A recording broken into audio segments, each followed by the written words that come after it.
Greetings, Mavericks and new viewers.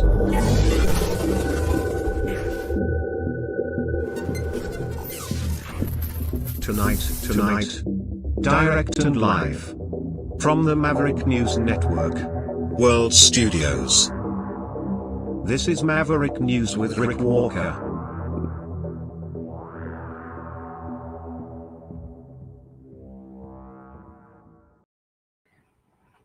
Good evening, everyone. Welcome back to the Maverick News Channel. Hello, Maverick family.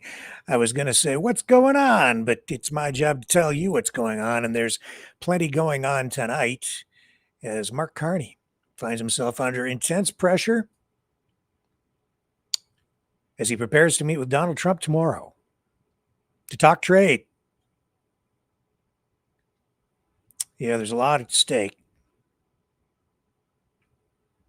Auto industry, oil. While all this is going on, Danielle Smith makes a trek through Quebec, stopping in Montreal to talk about, trade, oil. What else? Venezuela. Venezuelan government also under intense pressure, also because of Trump, also because of oil, I think. And that's manifests itself in the, it's you have the U.S. military there in unprecedented force tonight. Anyway, in Venezuela, the government there denouncing what they are saying is was a plan to attack the U.S. embassy by some far right group. There's so much in play down there, and it actually, I think, relates to what's going on up here in Canada. What else do we have going on? Question period. We have Caroline Leavitt in the White House talking about Trump's use of troops in U.S. cities. So all kinds of stuff happening, man. It's been a very busy day. And of course, things just keep getting weirder and weirder out at the Ostrich farm. Oh, yes. And we're going to tell you the story about a woman who family member murdered, and she has stored the murder victim's head in a freezer. Shocking. I'll have the details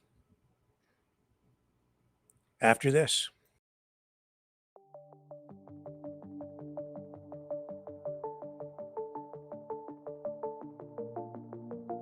Greetings, brave Mavericks. Our quest for truth continues. We go beyond fake news.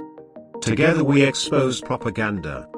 Together we pull others out of rabbit holes. We are Maverick thinkers.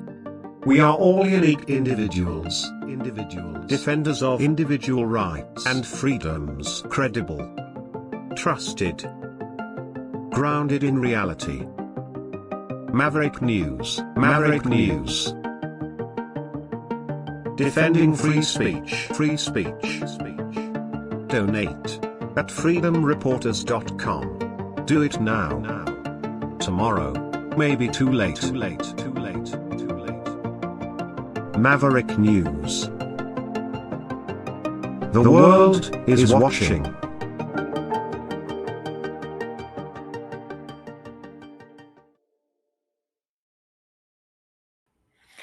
We often do these Truth Social scrolls. You know what? I wasn't going to do it at all, but I will do this. I will go this far with the Truth Social scroll tonight to check in on what Donald Trump is saying. And that's because he is saying that there is now an additional 25% tariff on all heavy trucks and medium duty trucks coming into the United States from other countries at a rate of 25%. So that's going to affect Canada ahead of Mark Carney's visit to the White House tomorrow to talk trade a subject that came up today during the media briefing with Caroline Leavitt at the White House. And so rather than do a full-fledged Truth Social scroll, let's scroll on over to the White House and listen in on this, because it's like one subject after another. It's all major news. Let's get to it, and we'll begin with a few scheduling announcements today. President Trump will be hosting the Canadian Prime Minister Mark Carney tomorrow for a working meeting here at the White House. On Thursday, the president will host his 8th cabinet meeting alongside his incredible team. Also on Thursday afternoon, President Trump will host the president of Finland, Alexander Stubb, for a working meeting here at the White House. The president also wanted me to relay his congratulations to Japan for electing their next prime minister, a highly respected person who also happens to be the first female to hold the position for our great ally. While President Trump continues to negotiate peace deals, meets with world leaders, and celebrates the 250th birthday of our United States Navy, as you saw he and the First Lady do just yesterday, Democrats, unfortunately, are continuing to play political games. And we are now in day 6 of the Democrat federal government shutdown. Millions of American federal workers are under enormous financial stress as a result, wondering how they will pay their bills and take care of their families. If the Democrats do not vote to open the government tonight, federal workers will not receive their next full paycheck. Additionally, the special supplemental nutrition program for women, infants, and children will run out of federal money very soon. This program provides vouchers to buy infant formula, fresh fruits and vegetables, and other healthy foods for low-income families. It can be easily fully funded if Democrats simply vote tonight to reopen the government. Also, our incredible military service members who risk their lives to preserve and defend our country are now working without pay and will miss their next paychecks if this Democrat shutdown does not end tonight. The Republican-backed clean and nonpartisan funding bill fully funds this important food aid program, gets our troops paid, and reopens the government. So all of this begs the question, what is the Democrat ongoing shutdown truly about? The sad truth, we believe, is that the Democrats intentionally shut down the government and are inflicting this pain on American citizens to try and demand free health care for illegal aliens. Of course, this is an indefensible and truly radical policy to be in favor of, let alone to use as the primary reason to shut down the United States government. So the Democrats and their allies are desperately lying about their true motivations. We have to set the record straight with the facts so the American people understand what's really at play here. House Republicans passed a clean and nonpartisan funding bill to keep the government open and ensure our troops and other hardworking Americans are paid. Every single House Democrat except one voted against this clean and nonpartisan funding bill. Senate Republicans have subsequently tried to pass this same clean funding bill 4 separate times, and they will do so again tonight, to fully pass it to be sent to the president's desk for signature. And the president is ready to sign this bill to reopen the government as soon as it is sent to his desk. Yet every single Senate Democrat except 3 have voted against this clean and nonpartisan funding bill. The Democrats' current position is that the only way the American government can reopen is if illegal aliens can get free health care. Don't take my word for it, just look at what's inside of the Democrats' proposal to reopen the government. Their funding proposal would result in nearly $200 billion spent on health care for illegal aliens and other non-citizens over the next decade. To put this in perspective, $200 billion is enough money to fund the entire children's health insurance program, which provides health insurance to low-income children and women. Under the Democrats' proposal, the millions of illegal aliens who improperly were granted asylum and paroled under the Biden administration would once again be allowed to receive Medicaid benefits. It does not end there. The Democrat proposal would also require Medicaid to pay more for emergency care provided to illegal aliens than it does for American patients who are disabled, elderly, or children.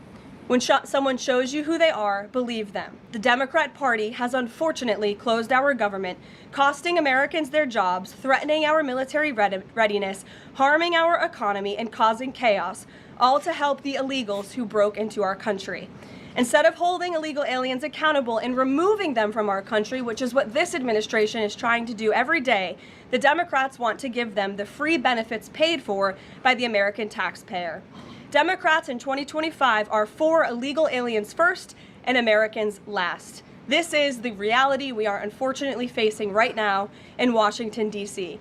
President Trump and Republicans will not give in to these radical demands. The president and Republicans have a sacred responsibility to serve and protect the interests of their constituents, the American people. That's why we are backing a clean and nonpartisan funding bill with no strings attached to reopen the government. Democrats should do what they did 13 separate times under Joe Biden and vote for this exact same type of funding bill. Now the Senate will vote tonight for the 5th time to reopen the government on the 6th day of this shutdown. All we need are an additional 5 Democrat senators to end this madness and vote for the clean funding bill to reopen the government. If you are an American watching at home right now, call your Democrat senators and tell them to do the right thing and end this shutdown. With that, I will take your questions. Here in our new media seat today, we have Elizabeth Mitchell from the Daily Signal. Elizabeth, thanks for being here, and please kick us off. Away we go. Thank you for having me. I have 2 questions. First, President Trump told reporters yesterday that firings of federal employees are taking place right now. They are. In which departments have people already been fired from their federal jobs due to the shutdown?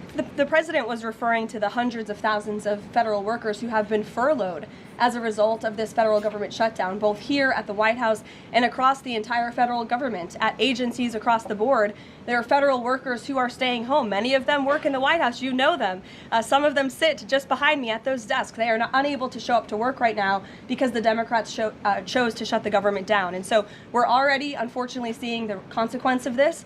And then, of course, the Office of Management and Budget is continuing to work with agencies on who, unfortunately, is going to have to be laid off if this shutdown continues. And Secretary Robert F. Kennedy Jr. said the FDA was required by federal law to approve the new abortion pill last week.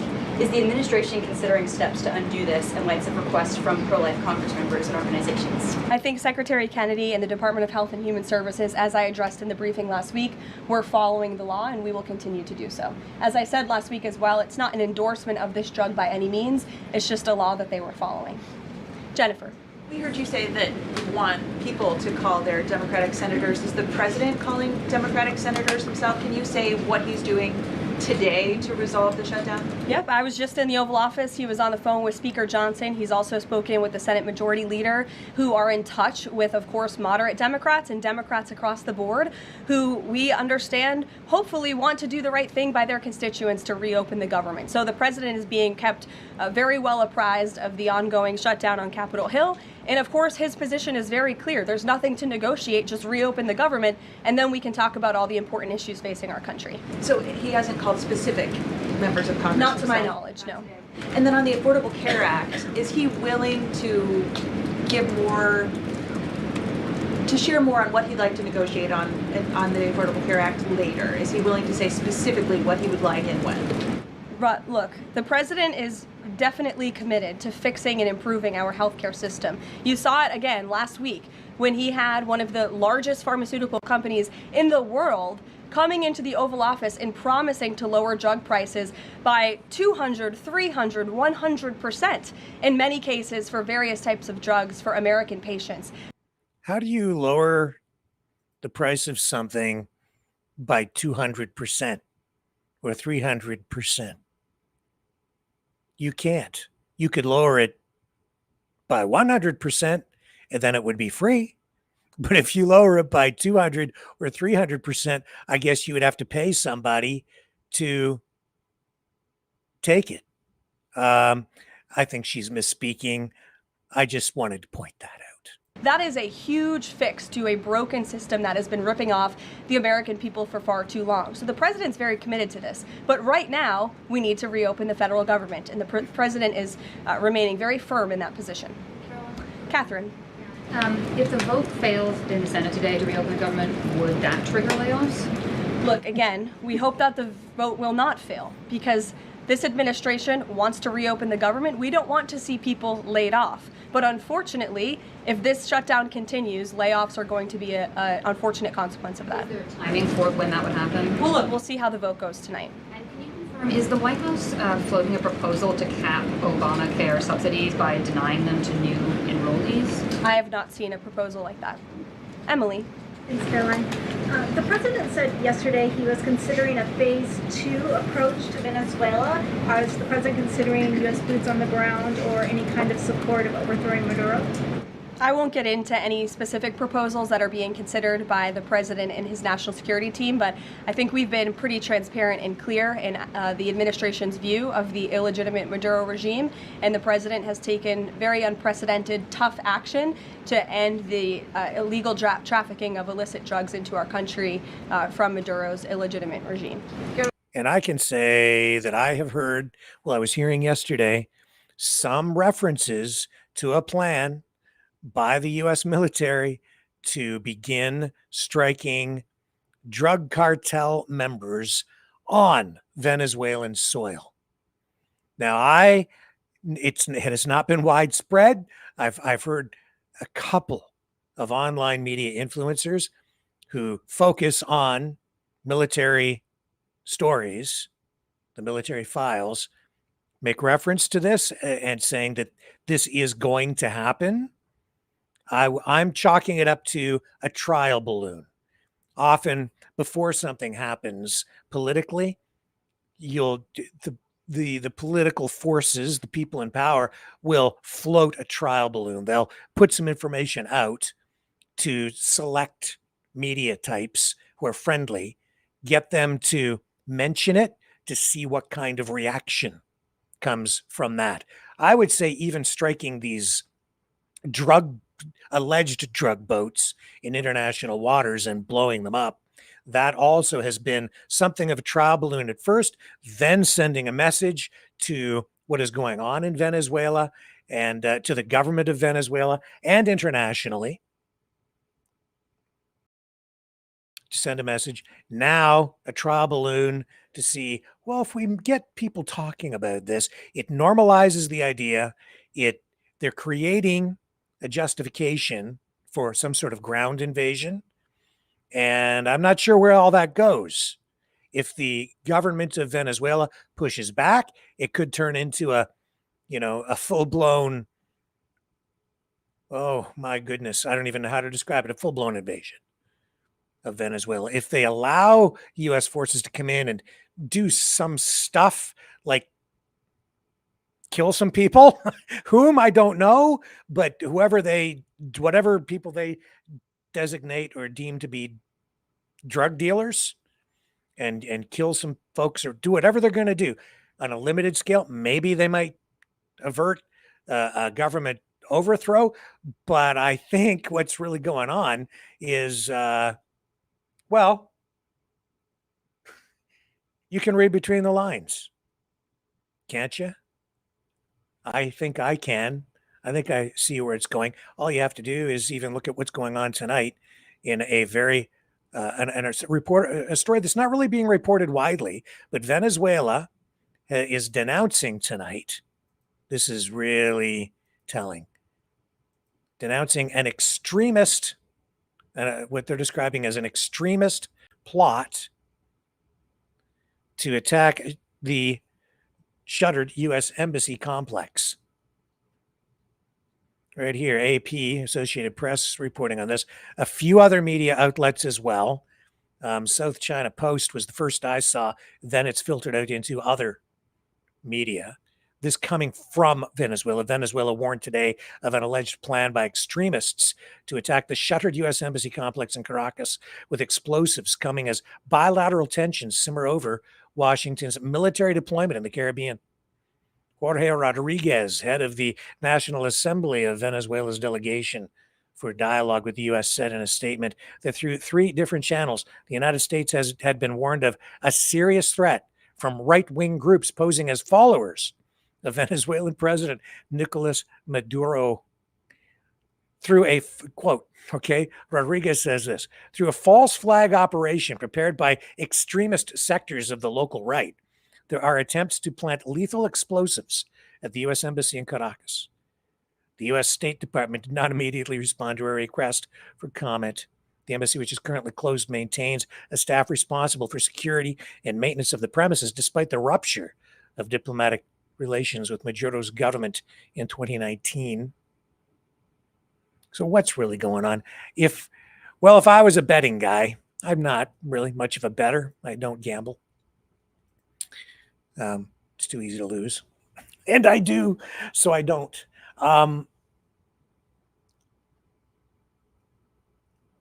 What's going on, I think, if I may editorialize and speculate a little bit, there's this ongoing war against liberalism. It's global in scope.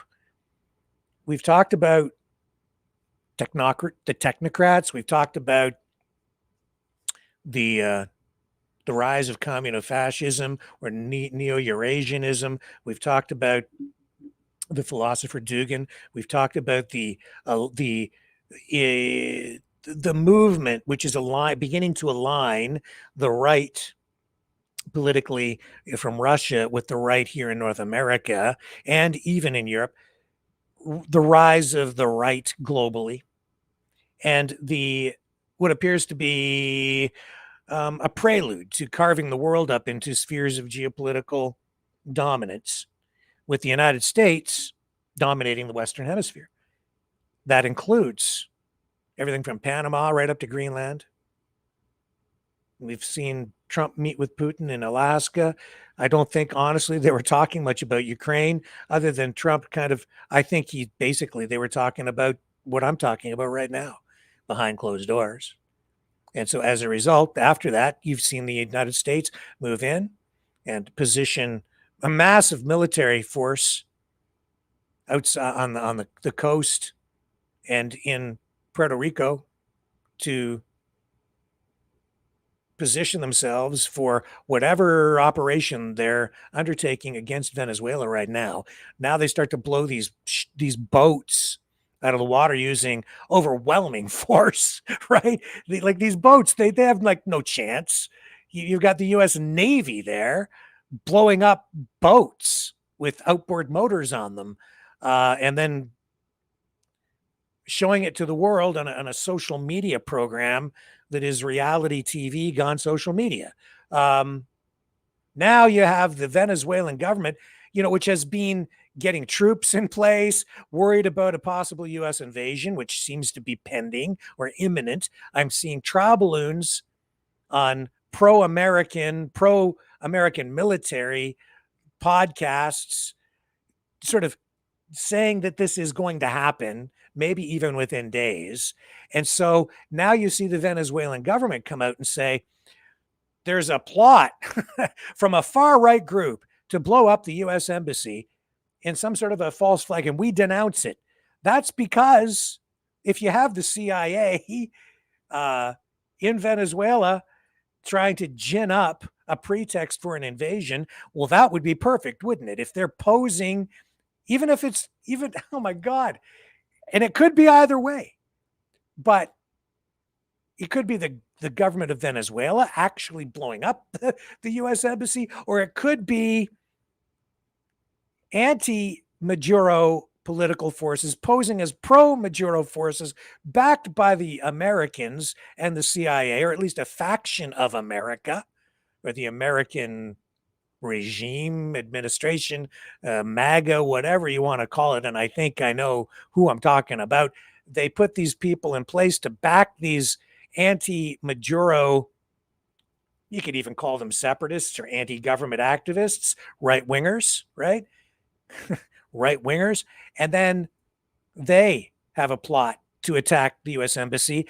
The Maduro government, which is communist in the eyes of the U.S. administration, and so therefore they're against Maduro, and Trump has been against Maduro since his first administration, Trump 1.0.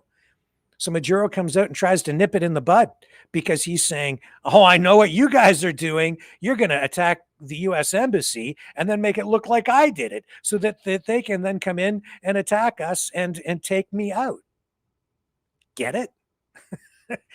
Yeah, okay. I get it, man. That seems very plausible to me. It's happened before, could happen again, might be happening even right now. Anybody else talking about this? Or is it just me? It's just so blatantly obvious if you choose to see it because it's right in front of your face. And it's all ridiculous because it's like this is actually the theme of tonight's news. Everything is flipping ridiculous. I mean, it's actually kind of getting to the point where it's pathetic because you can see through it. You can see the fakeness of it all, the choreography, the creating the reality, using this problem, which they then exaggerate, blow it out of proportion to create a pretext for even an invasion. Yeah, we have a problem with drugs coming from Latin America, Central America, even Venezuela. We have a problem. That the United States has a problem, Canada too, but they used to interdict them, as Rubio said yesterday on the U.S. talk show circuit. Secretary of State saying, we used to interdict them. Now we just blow them out of the water. Now we stop them, meaning they just kill them in international waters, which I'm not sure is even really legal. A lot of people concerned about that. But hey, if you call them terrorists and have this pretext ginned up where it's like this really huge national security threat now, not just a drug problem. Now it's no longer a law enforcement issue where, you know, you could use the Coast Guard to board the vessel as they get into U.S. waters and just arrest them. No, you just blow them out of the water using the U.S. Navy because they are now not just drug dealers, they are narco terrorists. And if you want to get rid of Maduro because he's not sharing his oil, which is a sin, then you say that he is responsible for enabling the drug cartels. There may be some truth to it. Who the heck knows? Because you don't know what the reality is. And the reality is being skewed. The perspective is skewed through everything that you're seeing on social media, online, and even on the Sunday talk show circuit yesterday, as the Secretary of State is telling us all, we have a big problem and we have every justification to blow these guys out of the water. We're just going to kill them. No due process, no arrests, international waters. We do what we want because they're narco terrorists.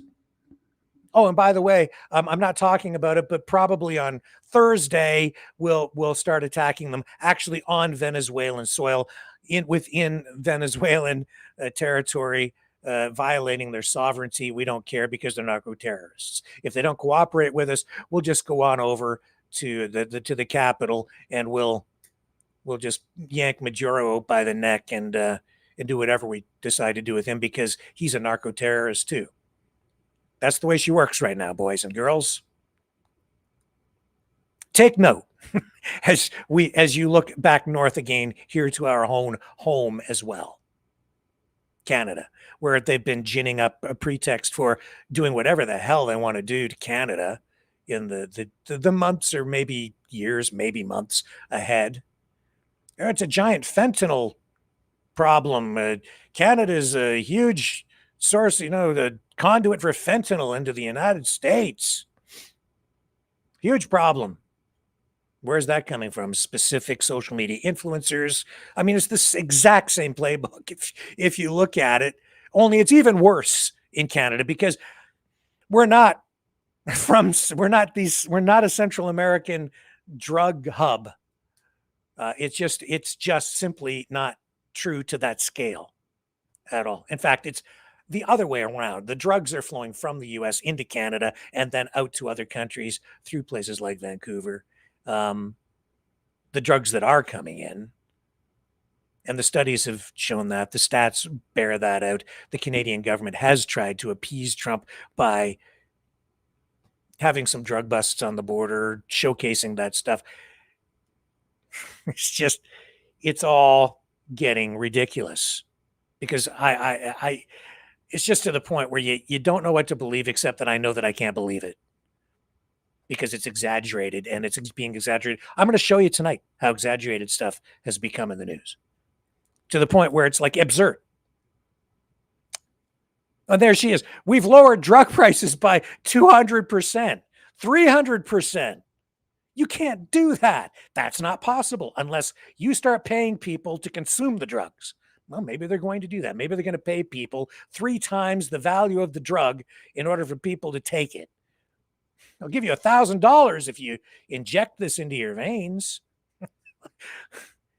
Maybe she misspoke. Maybe she's just referring to the 200 and 300% tariffs imposed by some countries on certain pharmaceuticals. And I think she's trying to refer to, the most favored nations thing. And she's trying to refer to the drug program that gives discounted drug prices, based on ability to pay to certain countries in order to mitigate or minimize the spread of diseases through vaccination programs and blah, blah, blah, but getting it all kind of mixed up. And I'll give her the benefit of the doubt, and we'll say that it's that she got confused, because it's not possible to lower a price by 200%, which would be negative 200%. You see what I'm saying? You could increase the price by 200%, which would be to double, increase it and then increase it again. But but you can't make a negative out of it unless there's a debt. Although they do have a plan, and they were using them, negative interest rates. I think that's going to work very well for the economy, and it didn't. So, wow.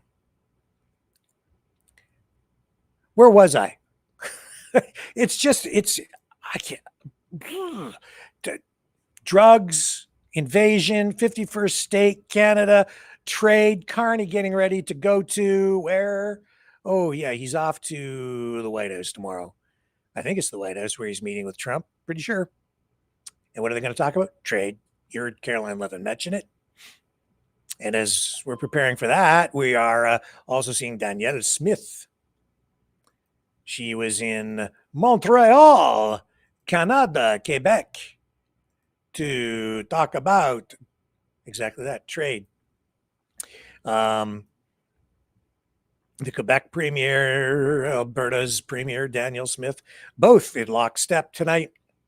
Both of them saying what's really needed is more sovereignty for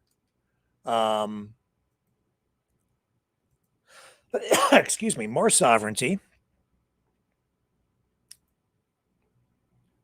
for provinces so that they can get things done to affect better trade.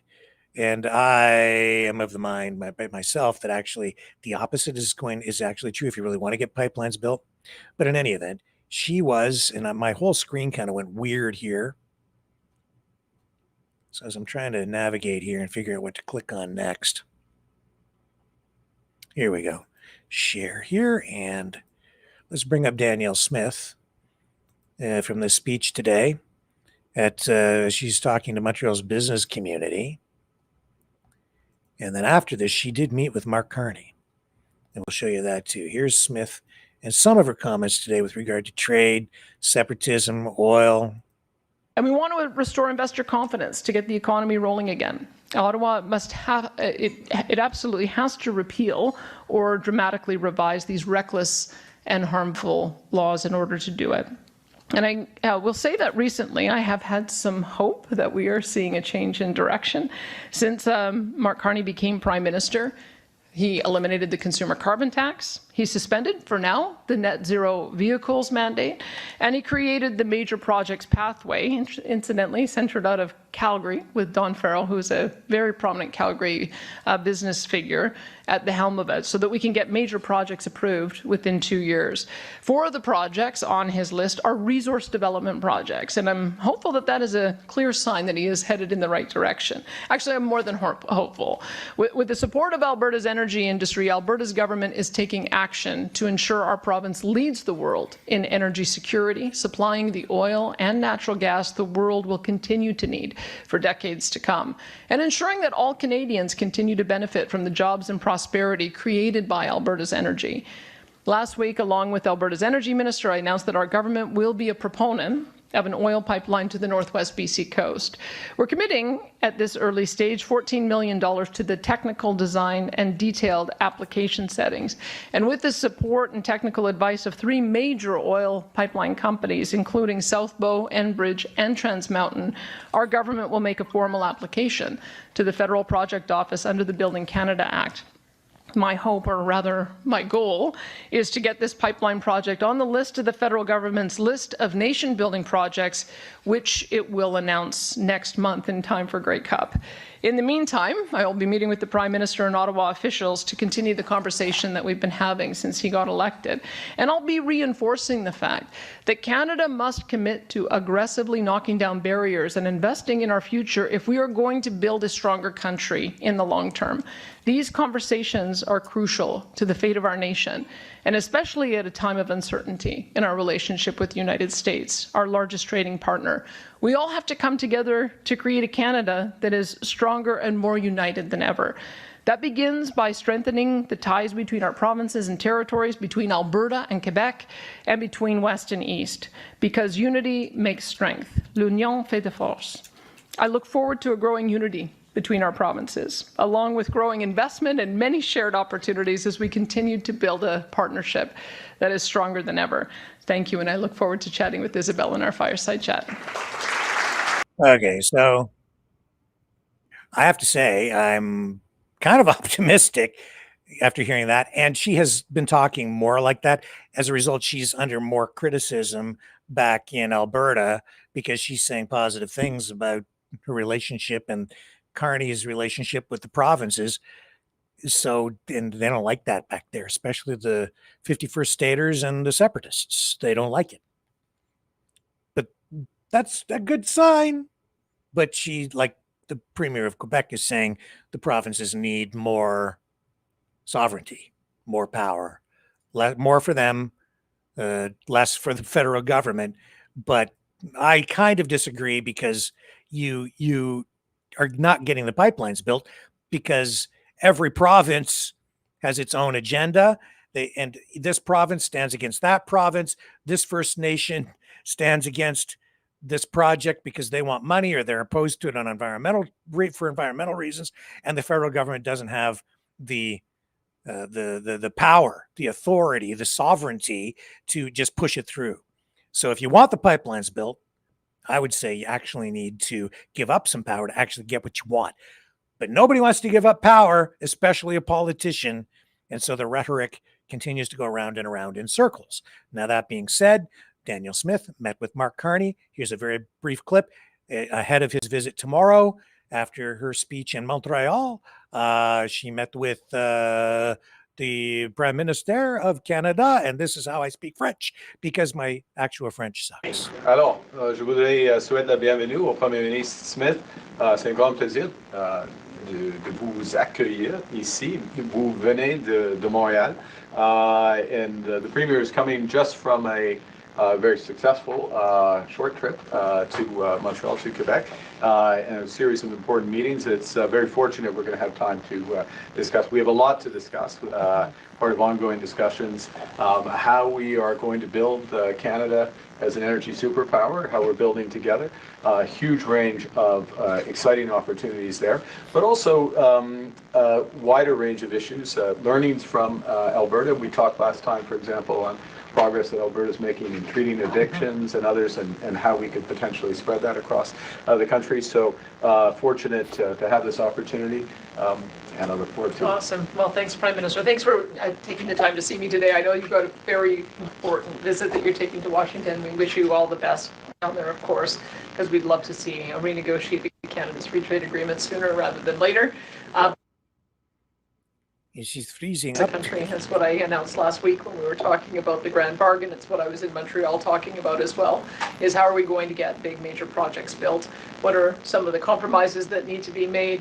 What are some of the ways in which we can develop energy infrastructure at the same time as reduce emissions? And I think the Prime Minister knows well I've got 9 laws in my crosshairs that I really hope that we'll be able to make some substantial revision or even repeals in order for us to be able to do all of that. So we do have a lot to talk about today. I'm looking forward to it. Okay, very good. Thanks, everyone. Quick handshake?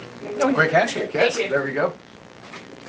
And there is the photo op, the money shot, the handshake. We'll see how it goes tomorrow in Washington when Carney meets Trump for the big face-off going on, head-to-head, mano-y-mano, womany-o-y-mano. In the House of Commons today during question period. Is that politically incorrect for me to talk like that? It just kind of came out. I didn't really mean anything by it. Please don't persecute me.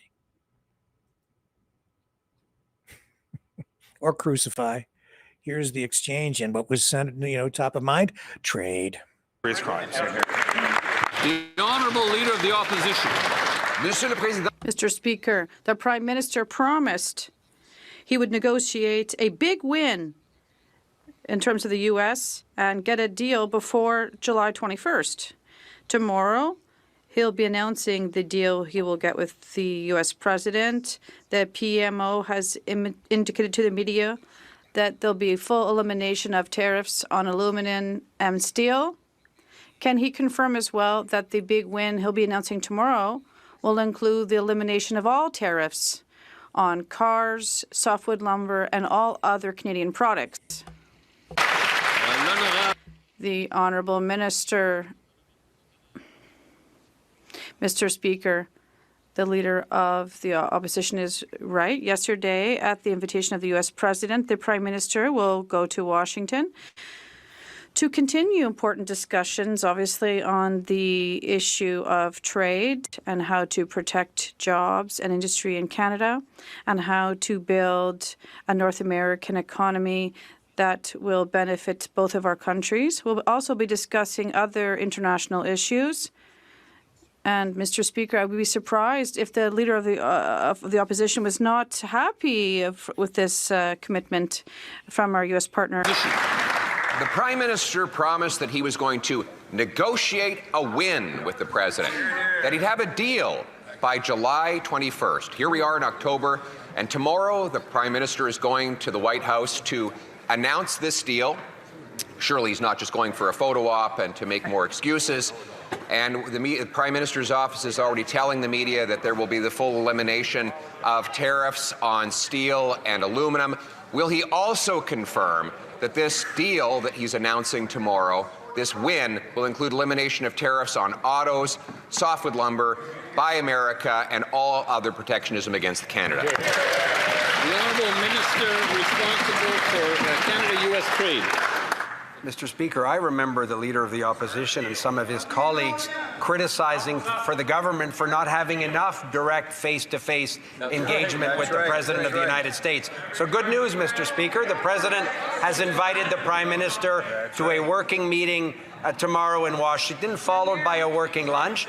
Obviously, Mr. Speaker, the conversation will center on trade issues and what we want to do to protect Canadian industries and Canadian workers, at the same time building an economy in North America that's in the interest of both countries. And the discussion will also talk about a series of other international issues. The Honourable Leader of the Opposition.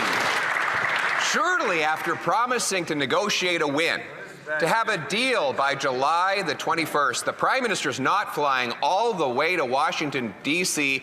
just to have lunch. By the sounds of it, that's all they are going to accomplish, Mr. Speaker. We've seen since he promised this win, American tariffs on Canada have doubled. The Prime Minister has caved on counter tariffs on the digital services tax and on everything else, and 86,000 Canadians have lost their jobs as a result of his weakness. Surely the Prime Minister will finally keep his promise and come home with a win. What will it be? The Honourable Minister responsible for Canada-U.S. trade. Mr. Speaker, Canada is currently in the best position of any major trading ally of the United States. But we've said consistently, Mr. Speaker, that we have work to do with our American partners on sectoral tariffs. We have work to do in building an economy in North America that's in the interest of Canadian businesses and Canadian workers. That's exactly the conversation that the Prime Minister will have with the President. And Mr. Speaker, was the Leader of the Opposition suggesting if the President of the United States invites you to go to Washington for a meeting and a working lunch, we should have just said no and hung the phone up? The Honourable Leader of the Opposition. No, we're suggesting he actually keep his promise and negotiate a win. You know, the Liberals' excuses are tripping over each other. Last week, the Prime Minister said the American tariffs on Canada are so bad that that's why we have the fastest shrinking economy in the G7, the second highest unemployment, $52 billion of net investment that has fled, 86,000 jobs that have been lost. And now they're saying that we have the best possible position. Which is it? Why is our economy so bad? Because of failed Liberal diplomacy on trade or bad economic management at home?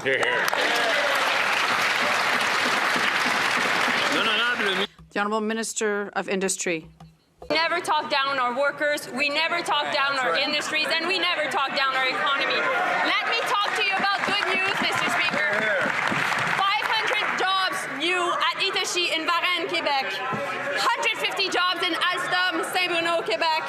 400 new jobs in Kitimat, Cedar, LNG. 500 new jobs at Ferrero, Brantford, Ontario. Who doesn't like Nutella? 460 jobs at Stem Cell Technologies in Burnaby. We'll continue to build Canada. The Honourable Member for Saint-Jean. Mr. Speaker, we welcome the Prime Minister's visit to Washington. We asked for it, and it was high time. But now it's time for him to keep his election promise to boost the Quebec economy, because so far it's been concession after concession. He capitulated on the digital services tax. He has abandoned the global minimum tax for U.S. giants, and there's even more delays. And despite all of these concessions, not only is there no win, but Donald Trump has increased tariffs on our softwood. When will Quebec see some gains? The Honourable Minister responsible for Canada-U.S. trade. Mr. Speaker, as I said in an answer a few minutes ago, the Prime Minister will go to Washington later today for a working meeting at the invitation of the U.S. President in the Oval Office, and we'll be discussing issues that my Bloc colleague has mentioned. Obviously, we'll be discussing tariffs on softwood lumber. We'll be talking about other sectors, steel, aluminum, automobiles. These are exactly the discussions we're going to be having with our U.S. partners, Mr. Speaker, and we are going to continue to do the necessary work to get there. Thank you. The Honourable Member for Saint-Jean.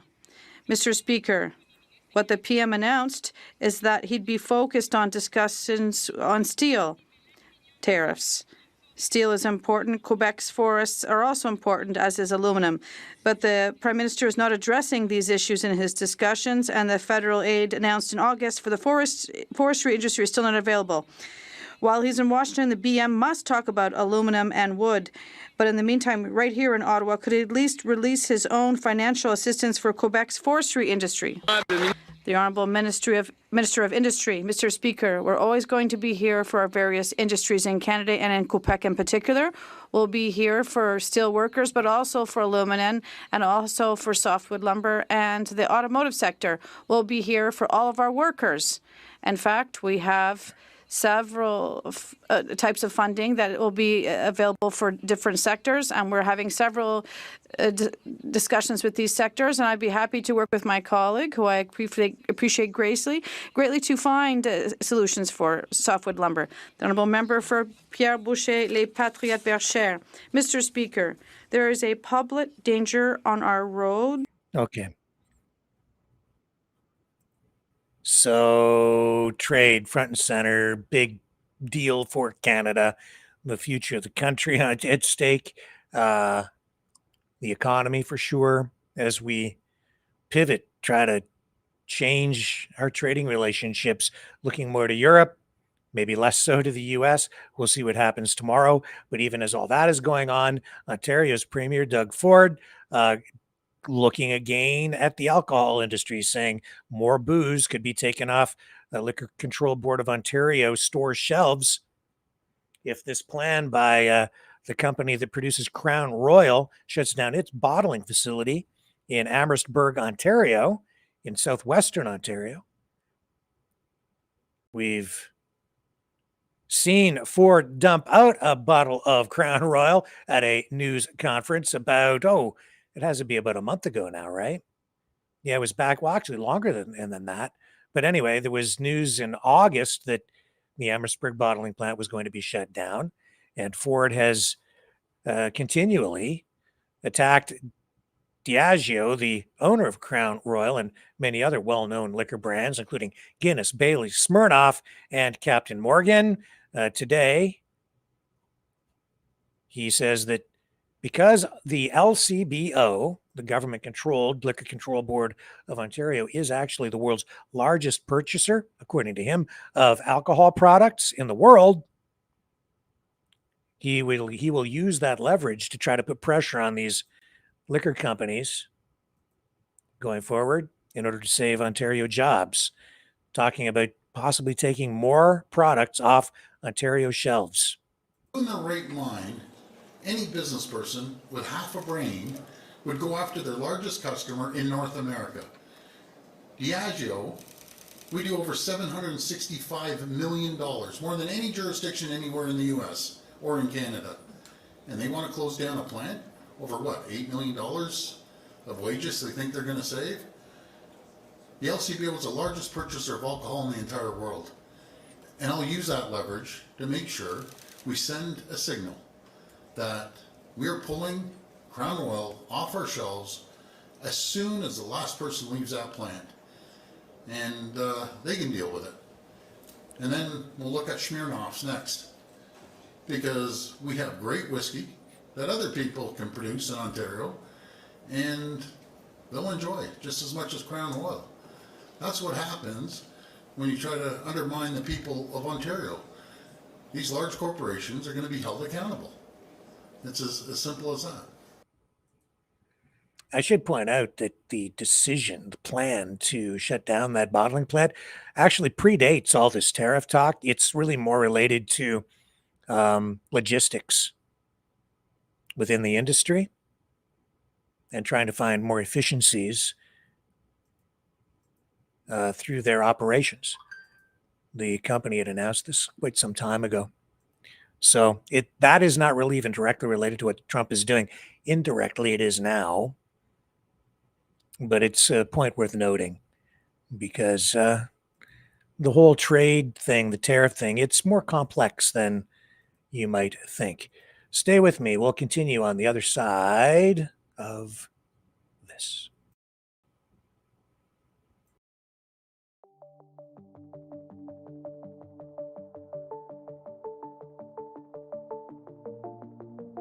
Greetings, brave Mavericks. Our quest for truth continues. We go beyond fake news. Together we expose propaganda. Together we pull others out of rabbit holes. We are maverick thinkers. We are all unique individuals, defenders of individual rights and freedoms, credible, trusted, grounded in reality. Maverick News, Maverick News. Defending free speech, Donate at freedomreporters.com. Do it now. Tomorrow may be too late. Maverick News. The world is watching.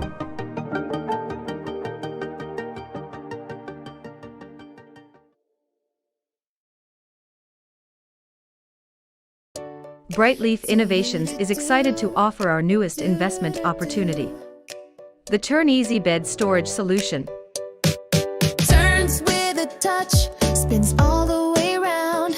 Every little thing you need is easy to be found. No more clutter, no more mess on the floor. Just spin it, reach it, you don't search anymore.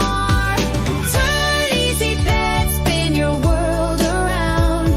Storage made simple, the best you found. Shelves your way, keep the mess away. Charge it, store it, designed and developed by Brightleaf Innovations. Proudly Canadian and patent pending in North America. Turn Easy Bed transforms how you live.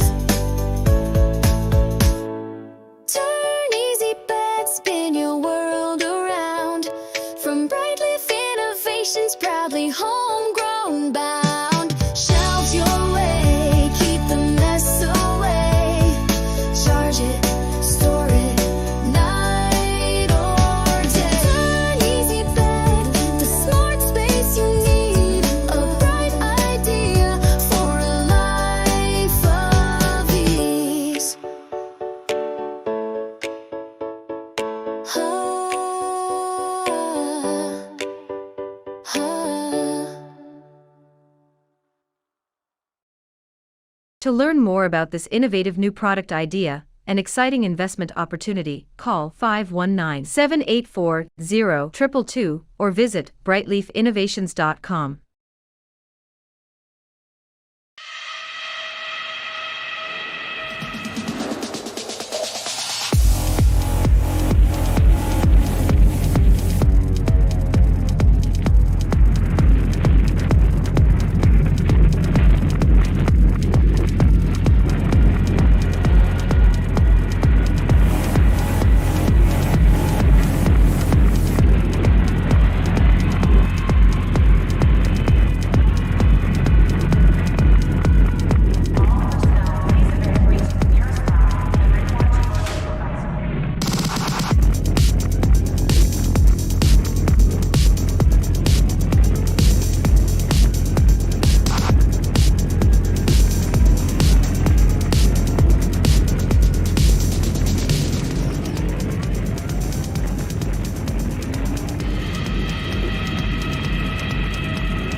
Maverick News.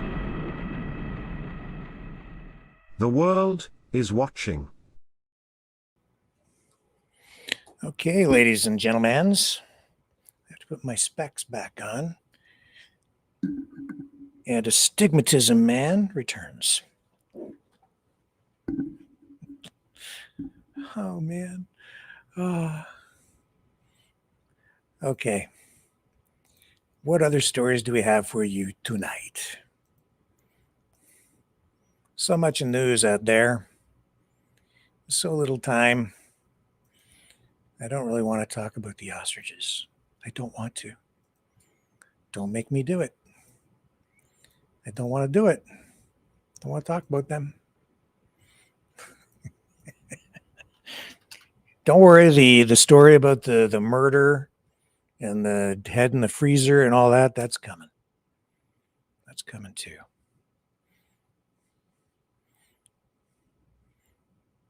What else? I'm just checking other headlines to make sure we're not missing any important stories tonight. Holy smokes, diet sodas may increase risk of common liver disease up to 60%, according to a new study. What you don't want to do is drink Diet Coke and take Tylenol. Bad news. So there's that. What else? Okay, here's the Marineland story. Marineland's request for federal funds to care for belugas inappropriate, according to who's saying that tonight? Fisheries Minister Joanne Thompson.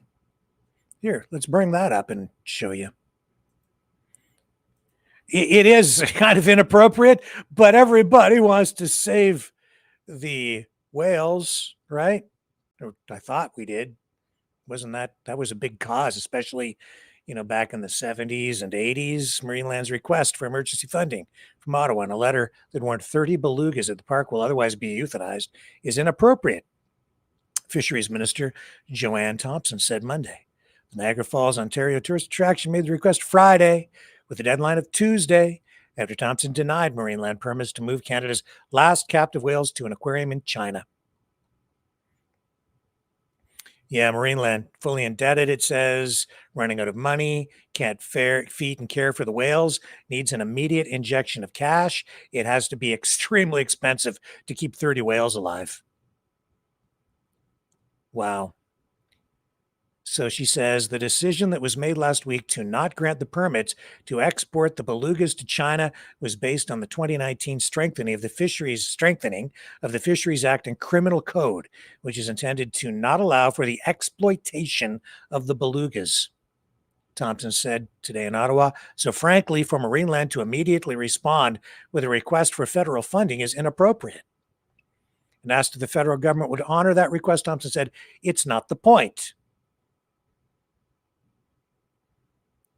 In his letter to Thompson on Friday, Marineland wrote that euthanasia would be a direct consequence of her decision to deny permits for the belugas export to China. Don't know where this is going, but it's not looking good for the whales. And then there's going to be this whole ethical issue surrounding the euthanization. Oh, I shouldn't laugh. It's a terrible story. This is awful. But yeah, to put those whales down because you can't feed them, because you don't have money and nobody's going to do anything about it. And then what do you do? What an ethical dilemma that is. And I kind of feel like all Canadians have some sort of a stake in this and some responsibility, because I went to that park a couple of times, once as a kid, and I went there once, maybe twice. Went there twice with my kids. I did. Wow, the park is so big. It's so huge. Went there when our kids were very young. My daughter was, how old would she be?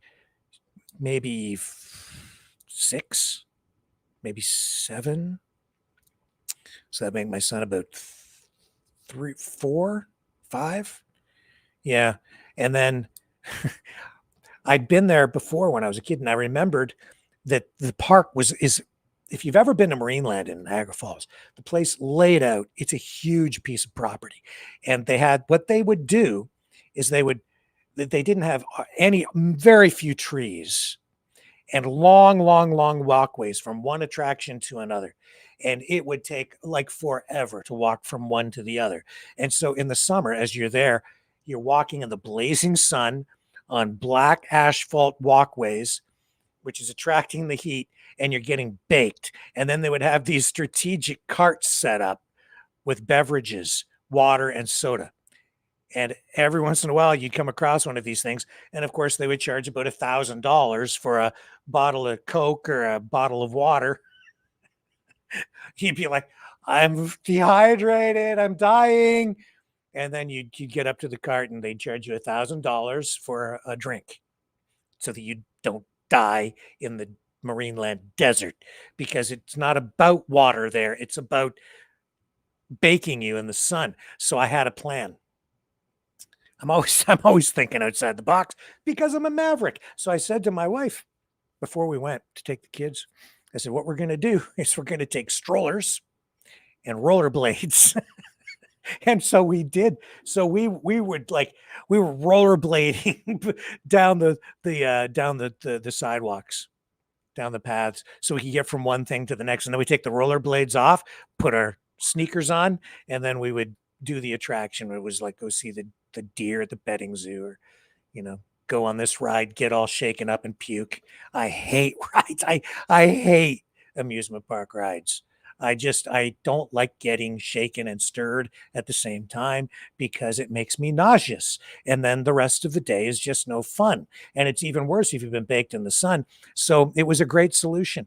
It was good exercise. And we did the whole Marineland tour in record time. That's one of my stories of Marineland. The other story, for anybody that really cares, but I'm going to tell you anyway, because one day, long time ago, I was able to get a day off work. And so I just took my daughter to Marineland. I said, we're going to have a special day. And off we went to Marineland. And I showed you the video the other day of the big show with the animals and the whales jumping and stuff. They didn't do when she went, they wouldn't allow the whales to jump up and touch the ball anymore. But they did a lot of the other things in the show. And one of the things that they did was they'd select a kid from the audience to go up on the big show, right? And you got to go up, and the kid that they select went up and got to pet the whale and feed the whale. And I don't remember all the stuff that they did, but I'm like way in the back. And my daughter, I bought her some ice cream, and she's going to be so mad at me for telling you this story, but that's okay. She had ice cream. This is one of the best memories of my life. She had ice cream, chocolate ice cream all over her face, all down her shirt. And she was just an ice cream mess. And they picked her we're in the very back of the whole amphitheater, and they picked her covered in ice cream. So I took her up, and off she goes, and the animal trainers had her up there, and it was just the best thing ever. I got some photos of that around here someplace. What a special day that was. So there she is, covered in chocolate ice cream for everyone to see on full display. What a mess.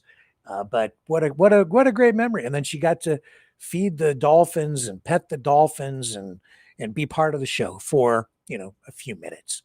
And made her day, made my day, still made a great memory, and I'm sharing it with you. That was my memory of Marineland. Now, at the time, I didn't feel like the animals were being exploited. I suppose maybe they were, but they didn't seem to be mistreated to me. Never really viewed it that way. They were stimulated, well fed, seemed to be well cared for.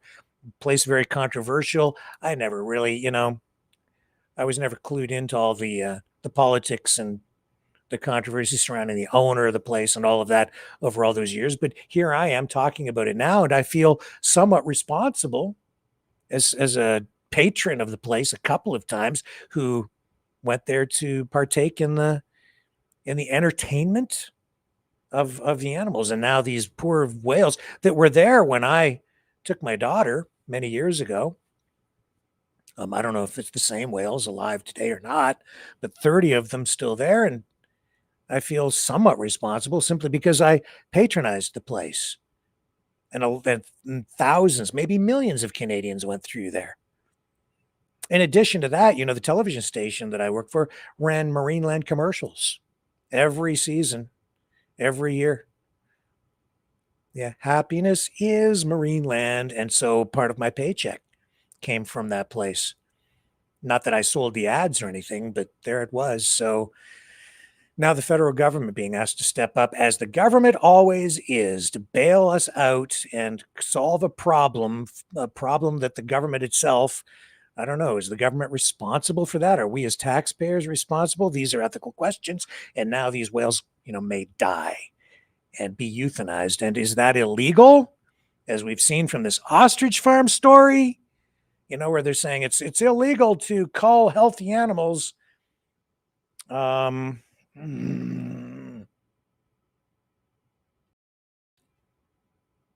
Actually, it's not, because we eat them. They don't have rights. If they had rights, we wouldn't be able to eat them. See, as I've tried to explain to people, animals don't have rights like human beings have rights. But people seem to think that those ostriches, these whales, like, they have rights. Our rights are limited. Like, we're not allowed to abuse animals because our rights are limited in order to protect animals from human cruelty. They call it animal cruelty. It's really human cruelty toward animals. People don't view the law sometimes in the right context, perspective, maybe even sometimes get it upside down. I get it, though. Nobody wants to see an animal abuse is the bottom line. I'm included in that. Speaking of the ostrich farm, bring this up here. Somebody sent me this. And speaking of animal rights and so on, I mean, this really strikes at the heart of the matter. So, the vet, I guess, is out. The family vet is out at the ostrich farm tonight. But we've got, oh, that's not the one we want. Going to run this video because this guy, very emotional, like a lot of people, about what's going on at the ostrich farm. Still no decision from the Supreme Court, as far as I know today. When last I checked, still no decision on whether the Supreme Court will hear the appeal on the call order from the Canadian Food Inspection Agency. And I'd say there's still a lot of misdirection going on out there, and even some outright lying about a lot of things with regard to these ostriches. Well, and as a result, it's been a very effective public relations campaign, I'll say that. Let's bring this guy up. And if you want to see the impact of a PR propaganda campaign and how it gets people emotional, just listen to this gentleman. And I get it. Do we have some audio for him? Hang on. Oh, here it is up here. Okay. Hey guys, how you doing? Tony here. former Canadian now living in beautiful Mexico. I'm watching from a distance and see what's going on. I know today might be due day. And, you know, what I'm suggesting here is if this order goes through, we know for sure the courts, the government, the politicians are not on our side, you know. And so we have those birds being lured into the death pens. Language is important. The death pens. Well, yeah, technically kind of. At least he didn't call it the murder box or whatever. And if that order goes through, instead of sitting there watching them destroy your family. Destroy your family? They're destroying your family? Okay. We need to stand for those birds. We know those birds on our side. The birds are on your side? Like, this is this is weird to me. This language, the way they're thinking about it. It's just it's a little wacky. But I understand the emotion. I understand what he's trying to say. But the birds don't know what the hell's going on, and they're not picking a side. They're just hanging out in their pen. How do we get those birds on our side? Once we know that order is against those birds, we need to open up that fence. The birds, I don't know what he means. Like, the birds, we need to get the birds on our side. Physically or like politically, they're not thinking about it, man. It's strange what he's saying. People's minds are twisted because of what's going on out there. Make a makeshift pen in that yard where you guys are in that camp. Get the food that they're used to. Bring the water over there. Open up the gates. They'll come running. So he's telling you, defy the CFIA, defy the government, knock down the fences, attract the birds with the food, get them into another pen or whatever. Listen to him. Nothing stronger than having those birds on your side where the protesters are and having the evil that men plan on doing in the pens. And they can sit there amongst themselves and go, what the hell just happened? Because that's what we need to do. Those birds are standing tall for us. The birds don't know what's going on, man. They're not standing tall for anybody. They've got little tiny brains, actually. They are not that bright. This is strange to me. I understand the emotion, but again, this is a little warped. And we need to stand and rise for them. And it's the only way. Knock that fence down. If this order goes through, knock that fence down. Whether it's day, whether it's night, it doesn't matter. What are they going to do? Start shooting you? Really? This is, again, it's bizarre to me. I certainly hope they don't start shooting people, and I don't. This is too much.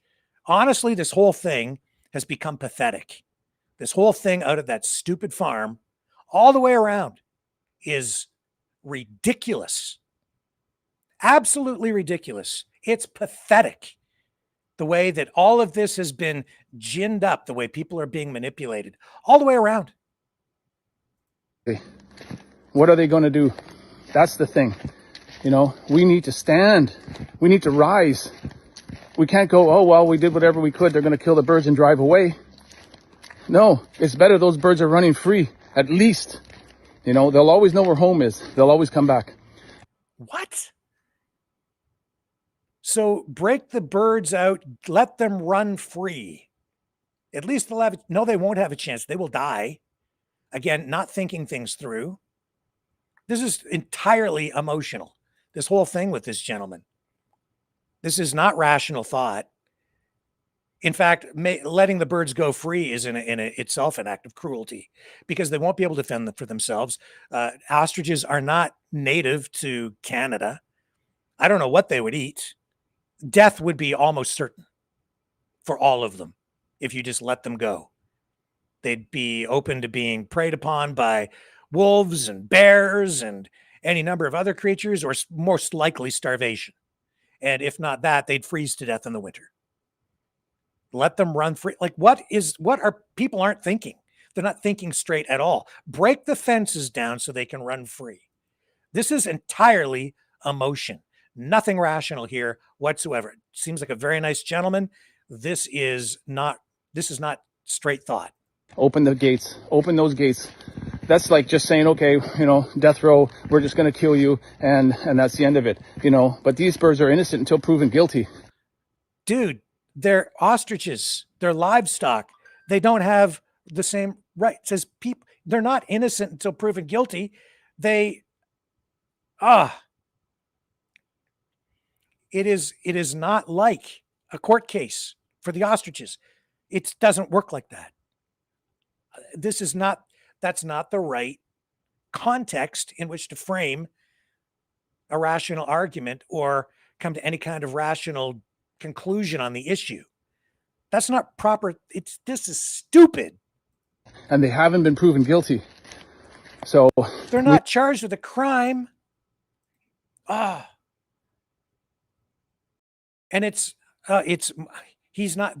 people are not thinking straight. They don't understand the issue. This is innocent until proven guilty. Are ostriches entitled to due process? Are ostriches entitled to a day in court? Like the ostriches themselves? No. No, they're not. Either are the belugas. People do. Property owners do. Farmers have a right to due process. Katie Pasitny, her mom, Karen Esperson, Dave Belinsky, the owners of the farm, they have a right to due process. They have a right to challenge things in court, and they're doing that. And the process is playing out.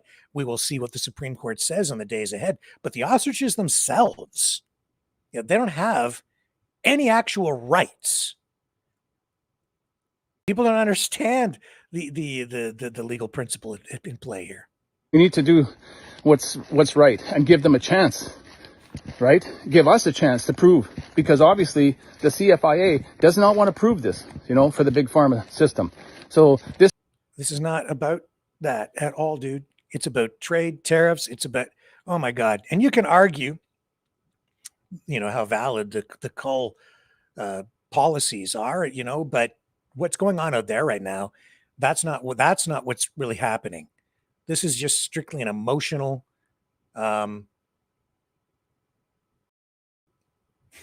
propaganda campaign to twist people's minds. This goes way beyond, okay? Carney is the one pulling the strings, and the puppeteers behind him have been. These policies are in place long before Mark Carney became prime minister. It's been going. This is the policy, not just here, but in, virtually every country, including the United States. Destroying Canada for the longest time. These birds represent peace, love, not just for Canadians, but humanity. They're food.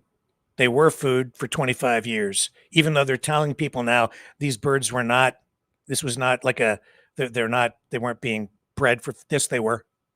Yeah. And they were sold for food. The eggs were sold for food. It was a poultry farm. That's why they're classified as poultry, because it was a food production facility. They were being raised for food.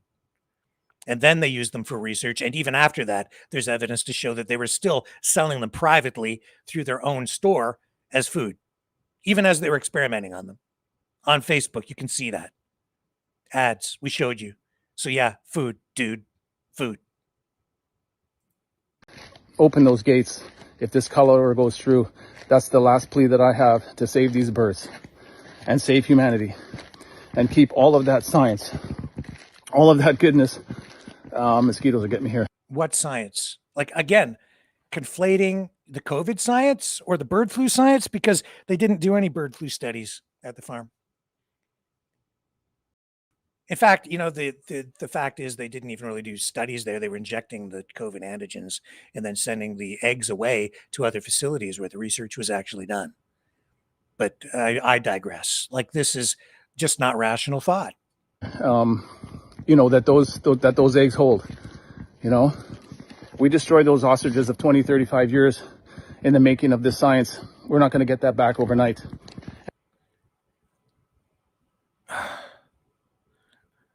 As though the immunity was built up over 20 or 30. No, that's not how it worked at all, man.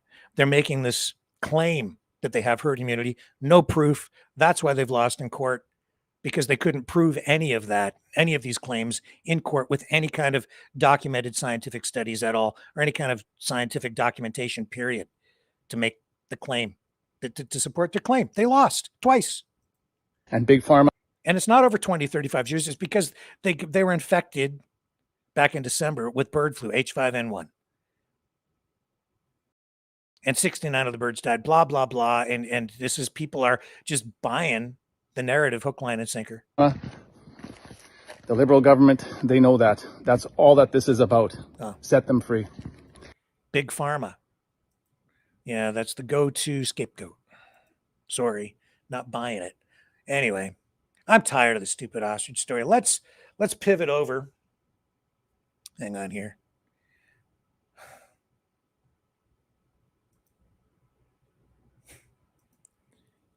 There was this other thing about I'm going to get to the murder victim in a minute. I've got this. There's another crime story here somewhere. What was it? Maybe I've lost it.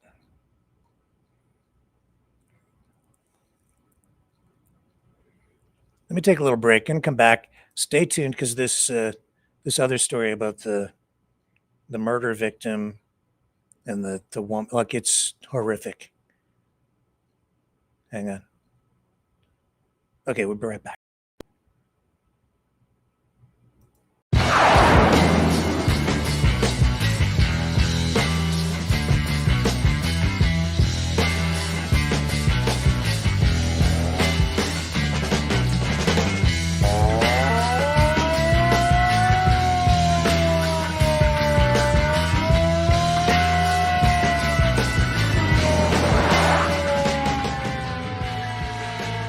Maverick News.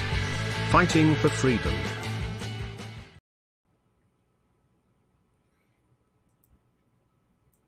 There's an animal rights group that has weighed in on the marine land thing now, and they're calling on the Ford government provincially to seize marine land whales before euthanasia. A collection of animal welfare groups, including the Toronto Zoo, calling on the provincial government to formally seize 30 whales.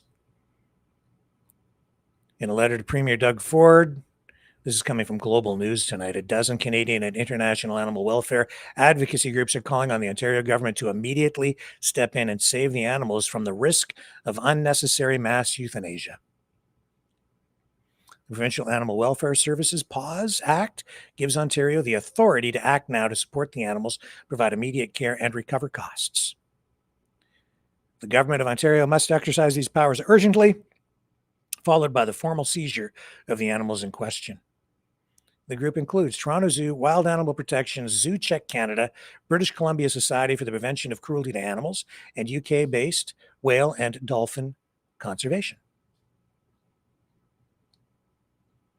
Yeah, could happen. It could happen. That's what I said yesterday. If I were the premier, if I were in charge, that's what I would do. I said that yesterday.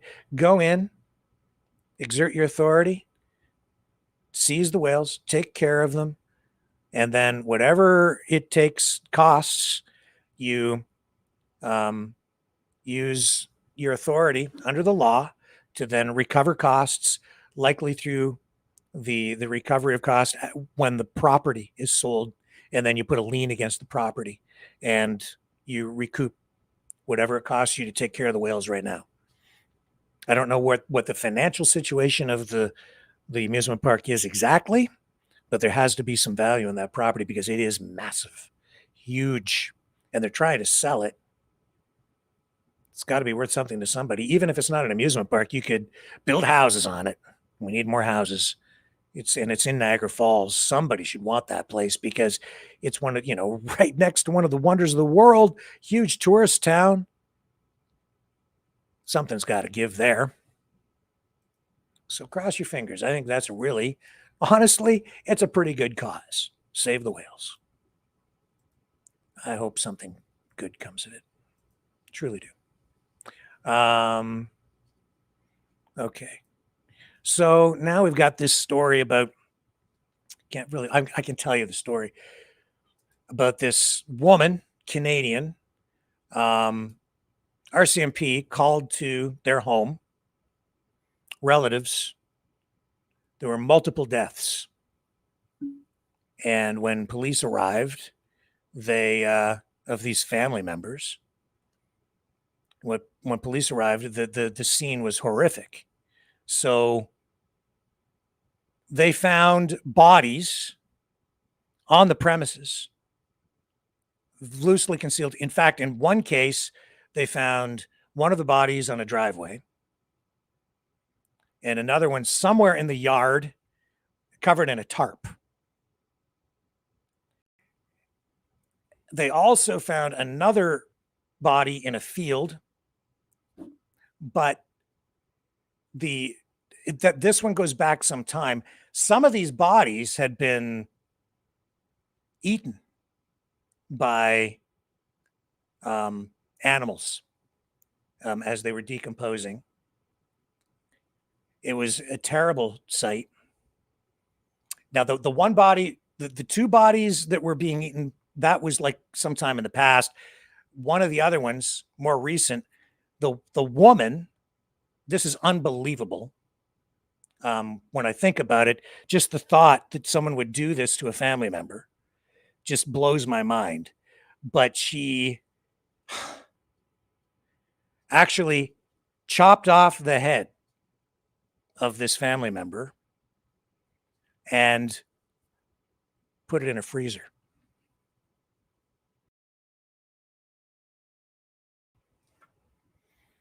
RCMP actually now being accused of not conducting a thorough investigation.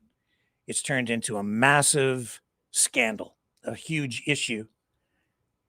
And the woman still not charged with desecration of a body. Also something that some people seem to be tuning into. Absolutely horrific.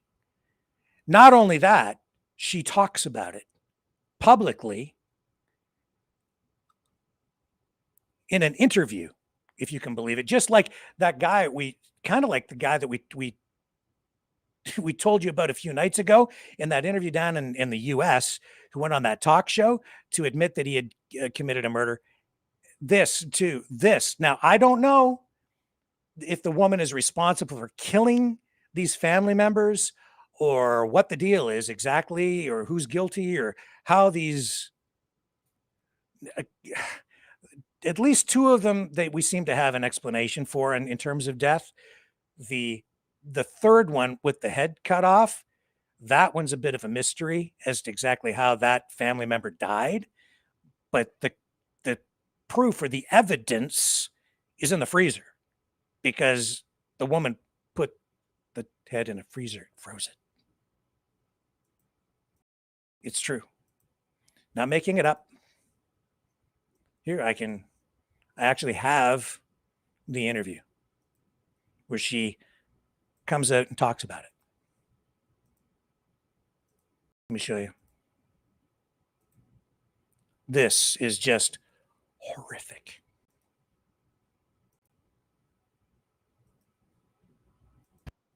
And for what? Shot ostriches. Shot ostriches, right? We've had 2 ostriches that have been shot with no true, what do you call it? Investigation. So we still have the head of the rooster, as they asked us, frozen in the freezer on the quarantine site with the hole and the slit throat with that exit hole. And that head is still sitting there. They never looked for casings. They never followed up. So it's okay. There's so many levels of this that isn't okay, but it's okay to have this happening. Unbelievable, isn't it? I'm just appalled. Yeah. That poor family member. The family member with the head in the freezer,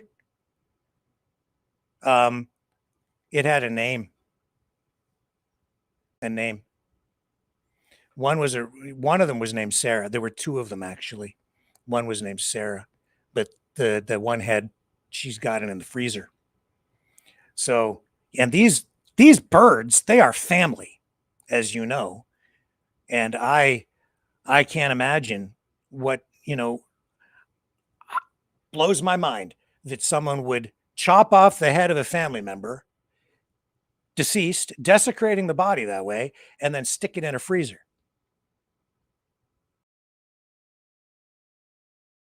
Why? How could you do something like that to someone that's to a family member that you love that way? Would you not want to provide a proper burial? No, the head came off, but she seems okay with it. So it's strange. This whole thing out of the ostrich farm, it's pathetic. It's just freaking ridiculous. The rhetoric, the way they're portraying this story. I'm sorry. I'm not sorry. This is flipping ridiculous. They want a full investigation into the death of this bird. They want police resources committed to that. I'll tell you, there's a couple of people that would be right on the top of my list of persons of interest with regard to who might have actually killed those two birds, allegedly shot, maybe with a slit throat. She indicated, didn't she say slit throat? She said that, didn't she? Let me just rewind that a little bit. That's pretty telling too, I think.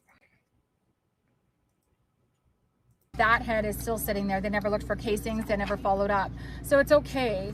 They're, as they asked us, frozen in the freezer on the quarantine site with the hole and the slit throat with an exit hole. Slit throat. A slit throat. Did she mean to say that? Because we were told before that the birds were just shot.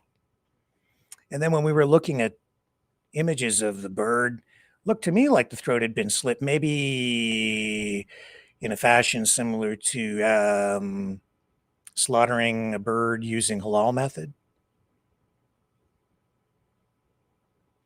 Did she mean to say slit throat? Because I hadn't heard that from them before. Suddenly now, bullet wound, exit, slit throat. I thought the bird was shot, not cut. And now it's shot and cut. Evidence. You want an investigation, you need to secure the crime scene. You don't want to be tampering with evidence. Why was the body moved at all? How are you going to prove anything if the evidence has been moved like that from one location to another? You've messed with the crime scene, just like the Charlie Kirk assassination. Oh, by the way, one of those ostriches out there, they've named Charlie. We're all Charlie. Even the ostriches now, we're all Charlie. They're all Charlie. It's ridiculous. Absolutely freaking ridiculous. But they want a full investigation, and they want Mark Carney, the Prime Minister of Canada, held accountable and maybe even held up on criminal charges because the ostrich is dead, because Spirit died, because a bird died. So we have to hold the Prime Minister accountable. We need an investigation, maybe even a full-blown inquest. Of course, they were questioning out there, the people at the farm the other day, why so many police were there. Why are we committing so many police to this circus out there when they should be out focusing on more important things like missing children? And there was a missing child, I guess, that required an investigation. They're saying, well, why are you here? Why do you go investigate why do you go look for the missing child? And then in the next breath, they're saying, we want a full investigation into the death of our bird.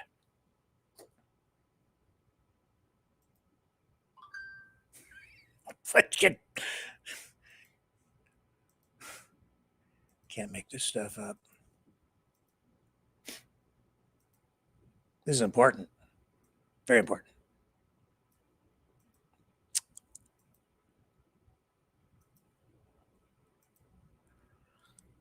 Where's the video of oh, we can come here. Is this their vet guy? We can print a little bit of this tonight. So they've got their family vetted there. I think they're trying to push the government into a corner again and force an issue on testing. They want to take blood, and they've got their own vet guy out there now. Here we go. I think this is it.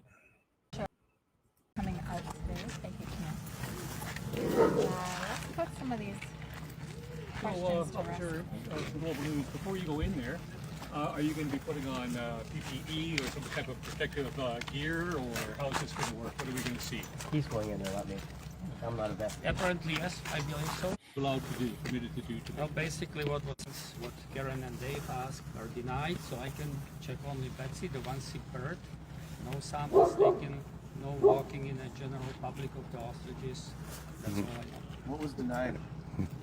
Everything else, I can just check. Denied was do a herd assessment, herd examination, find the sick birds in the general population as Karen stipulated, on the paper. Then take any samples, possibly the blood, samples of the soil. They asked me whether I can do it, and as far as the latex that I have, all that was denied. I can check only one sick bird, Betsy. How long will that take? I have no idea what we're going to do, how long it's going to take to dress that PPE, maybe. We hope he gets to go through the general public of the birds to find, especially one with a broken toe. Right. That we've requested about 5 times. We have a hurt pen, and that hurt pen, it was a pen with some injuries. We had a broken toe. We had one that was half blind, and the Canadian Food Inspection Agency pushed all. I'm going to ask them whether we can try those birds or whether they can try them, because there are numbers as well. Yeah. And whether they can bring them and I can have a visual look, because mainly what's the concern, it's the welfare of those birds. That's right, absolutely. Thank you, Camille. Okay, that's you're right. welcome. Yes, you heard that. The welfare of the birds. Our vet's here. Yeah, the vet showed up, ladies and gentlemen. You ready to go in? Yeah. Oh wait, The singing bowl. That's what But since maybe I will be allowed to take it. If not, then you can bring it back or something. Will you note to Camille? I'm sure. So if I heard correctly, like they wanted to take blood samples. I think if I heard correctly, the CFIA said, no, you can't take samples. And I understand why. So you're going to go. So you're going to know. There was a false chemical attack by the capitalist country, and it was a socialist country back then. So we did that. Know. I know how so to do it. Yeah. Good.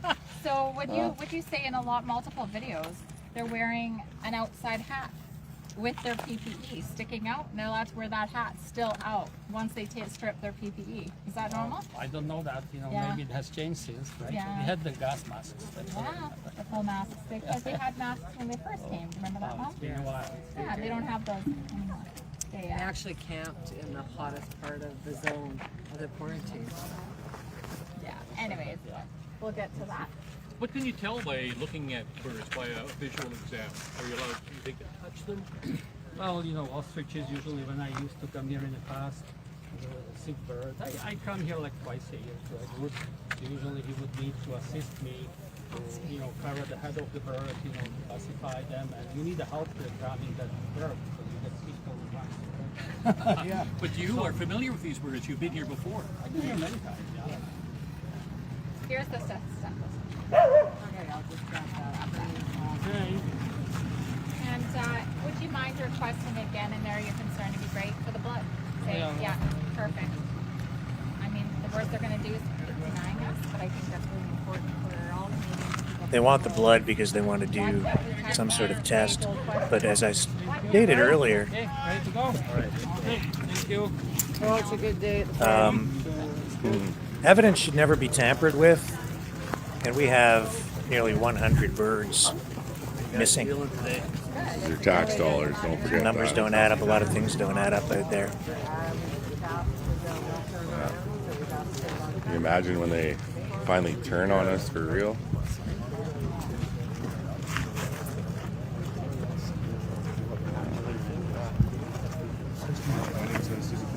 This guy takes his job seriously, you can tell. And when you're at the Universal Ostrich Farm, all fighting for a cause, you meet people that you knew briefly back in the day, and you learn that Paul and Big Bear Ross used to play for the Okanagan Sun, where I was a director for a few years. So look at this guy, old football. How y'all doing? Say hello.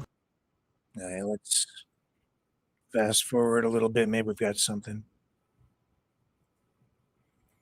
Does this guy come out of here?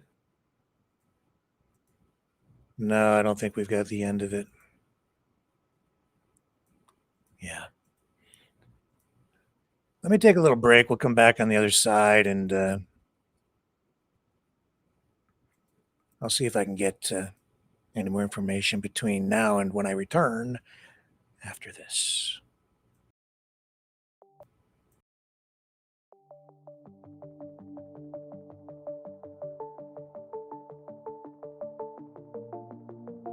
Greetings, brave Mavericks. Our quest for truth continues. We go beyond fake news. Together we expose propaganda. Together we pull others out of rabbit holes. We are maverick thinkers.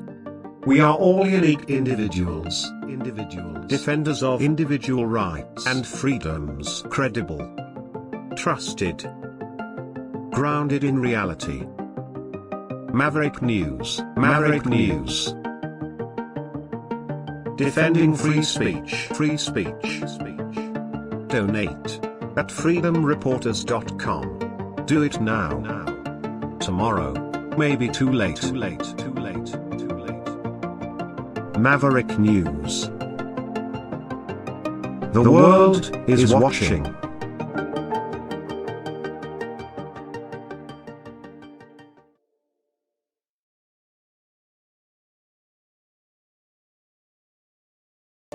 Brightleaf Innovations is excited to offer our newest investment opportunity. The Turn Easy Bed Storage Solution. Turns with a touch, spins all the way around. Every little thing you need is easy to be found. No more clutter, no more mess on the floor. Just spin it, reach it, you don't search anymore. Turn Easy Bed, spin your world around.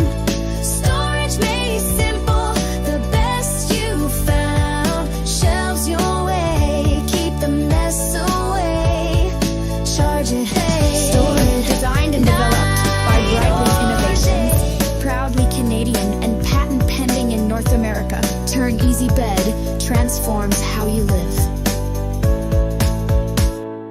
Turn Easy Bed, spin your world around. From Brightleaf Innovations, proudly homegrown bound. Shelves your way, keep the mess away. Charge it, store it, night or day. Turn Easy Bed, the smart space you need. A bright idea for a life of ease.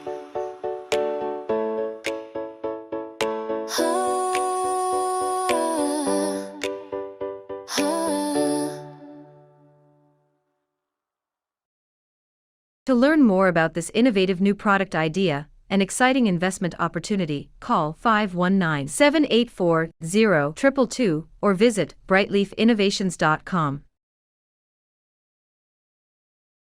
The information war is raging. Truth without integrity is worth nothing. Maverick News. Because those who have power and those who seek it must be held accountable. The world is watching. Join our family of truth seekers. Donate today and add your voice to the chorus of Maverick Knights. Donate at maverickdonations.com. Truth. Integrity. It's the Maverick way.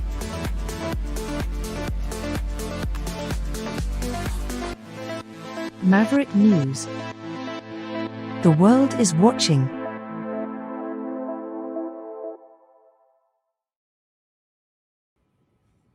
They say the world is watching out of that farm, too. They stole our slogan. Copyright violation. This is video from just moments ago as the vet came out from the pen.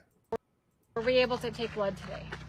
No, I wasn't able to any blood or any sample at all. And this is the reason. This is the reason why, which is very important that we all pay attention here, because this is what we need to battle, and this is where we need to get to the top layers of this, and it's very important. So basically the reason is, once you have a farm or any facility and any animal will test positive for avian influenza, any further sample has no effect on the outcome which they're trying to basically cull those animals, right? So, and the main reason is Canada, it's the part of the international agreement, and that international agreement basically dictates what you have to do or what you cannot do.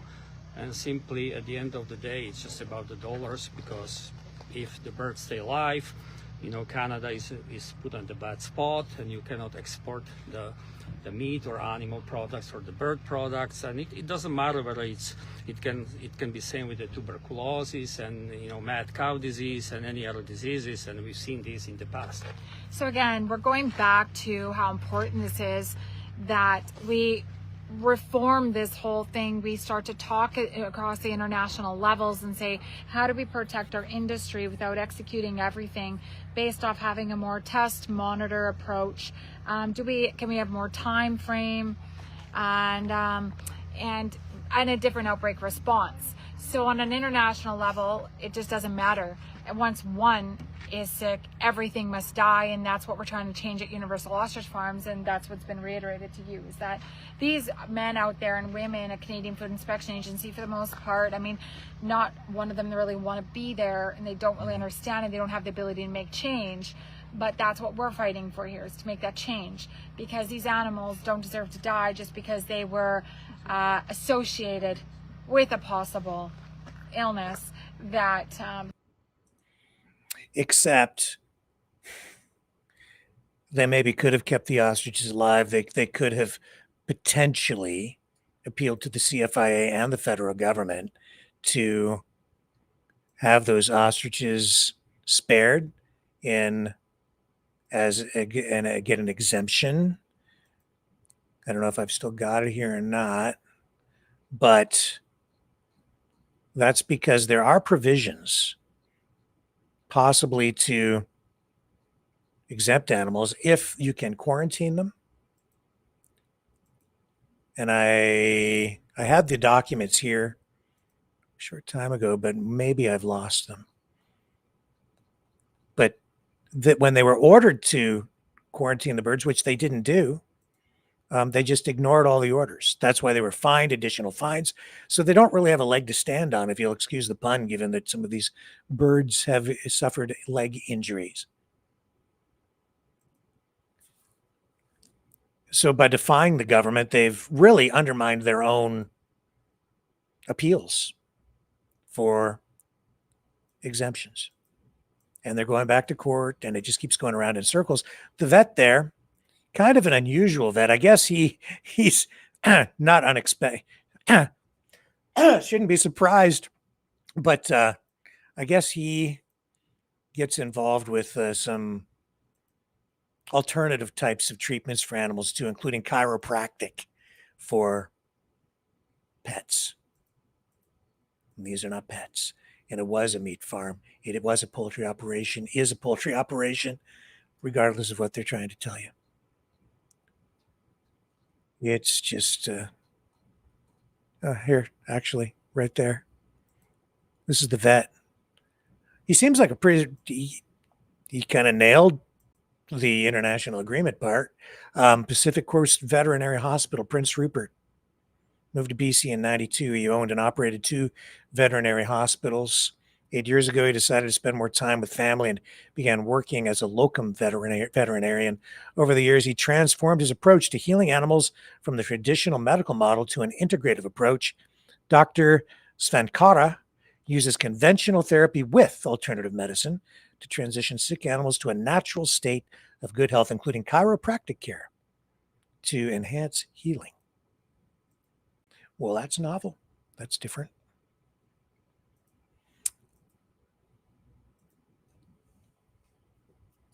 I had no idea that they even had chiropractic for ostriches. Their spines are a lot different. But you know, the thing is out there, it's like a lot of theater, like I've been saying. The language, it's all off the charts. Everything is performative these days when it comes to politics.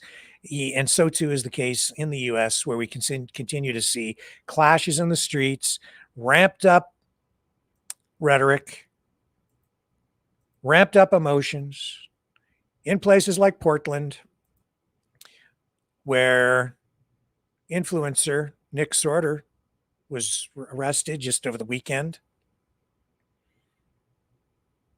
And the police chief there saying that they have social media influencers like Sorter coming into town simply to get clicks. I'm going to let this clip roll, and then I'm going to show you something to make you think about what the police chief is saying here, and then what Nick Sorter says. I think we've got it here. Okay, there it is there. Are we ready to roll on this? Yes, we are. Okay, listen to what he says. I wanted to ask you about an arrest that took place, obviously very high profile. It was Nick Sorter, who is a conservative influencer and journalist. He says that he was simply covering the protests, but he has, of course, been charged there with disorderly conduct. What can you tell me about that arrest overall? Well, what we're seeing with the increased national attention is bringing in nationally recognized influencers. This is certainly a new phenomenon for myself and for law enforcement in general, and their reach is obviously very significant. And so they're going where they can get the views and create the perception. And our belief is that we are simply managing to the rule of law. Our role is to mitigate crimes, violence, etc. There was a disturbance involving Mr. Sorter. We took 3 people into custody, and those cases have been referred to the district attorney's office. I wanted to ask you about an arrest. All right. Honestly, police chief has a point, in my view. And it depends on your point of view and also the view that you have when you watch the videos related to this. Let me show you. We've been illustrating for you over the last few months incidents at protests where we see social media influencers doing what? Sort of accidentally on purpose getting arrested, accidentally on purpose walking into the middle of protests. And so let's look at this. This is where Nick Sorter got arrested. All right, I want to walk through. I want to give a tour of the camp. So, all right, let's go. So the text above this, maybe I'll show you on Twitter, is here is Nick Sorter trying to walk down a public sidewalk in Portland. They clearly did not respect his rights as a free U.S. citizen. And then look what happens. So watch what he does. Ready? You have to go with me. We're going through the camp. Okay. Yep. No. Unfortunately, I'm going. Don't fucking touch me. Get out of the way. Don't fucking touch me. Get out of the way. No. This is a sidewalk. Get out of the way. Don't fucking touch her. Whoa. Okay, so this piece of shit is You're not making it. You're no longer allowed to walk down the sidewalk in Portland, or else you're gonna get jumped and pushed and shoved and assaulted here. And we're live, right? We got it. Okay. So now you're gonna get assaulted. You're gonna be pushed. You're gonna be. Don't do that. Where'd it go? I don't know, man. I got you.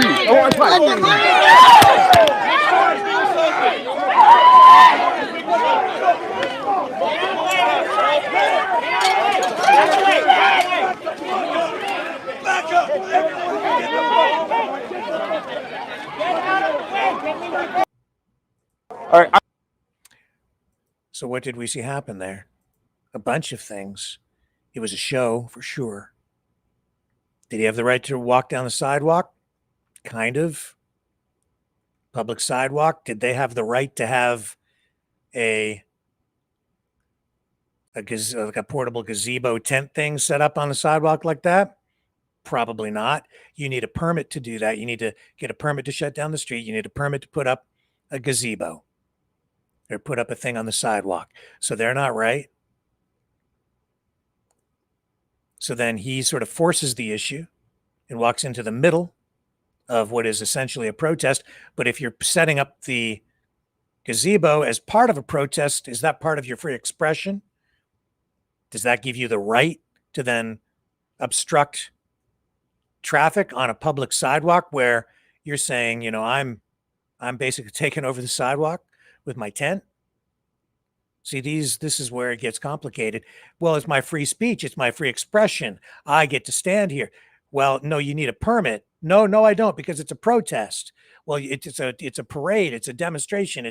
You've turned it into an event. You need a permit to put a tent there. You can protest, but you can't put a tent there. But the tent is part of my protest. And he's saying, no, I have a right to walk down the sidewalk. There's a protest over there. The cops are there to keep the peace, keep people from fighting.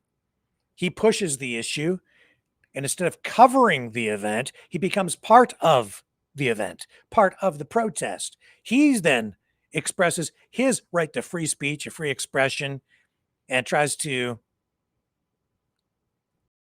I guess, enact or to utilize his right to walk down a public sidewalk as an American citizen. The people with the tent potentially violating a municipal bylaw. Don't know what the bylaws are in Portland, but every municipality has those. He pushes the issue, but in so doing, he's sort of provoking, isn't he? Or maybe, does he have the right to walk there? Kind of. But at the same time, does he have the right to provoke? No. Now you have all these different conflicting legal issues in play. He knows that. And yeah, why is he doing it? Is he really trying to make a point, or is he just doing it for the clicks? The police chief is saying you have all these social media influencers there, and they're doing it for the clicks. And while they're doing that, they're also trying to shape your perspective, shape the narrative. That's what the police chief refers to as well. That's what's going on there. Honestly, that's what's going on out at the Ostrich farm as well. Exactly the same thing. That's why those social media influencers are out there. They're waiting for the bloodbath. Very dramatic. It's reality TV on steroids because it's all through social media now. It's interactive. You get to participate. You are part of the cast online through your commentary. Even other people chiming in, like the guy from Mexico. Now he's even part of it. With his cell phone over the internet, he becomes all part of the show.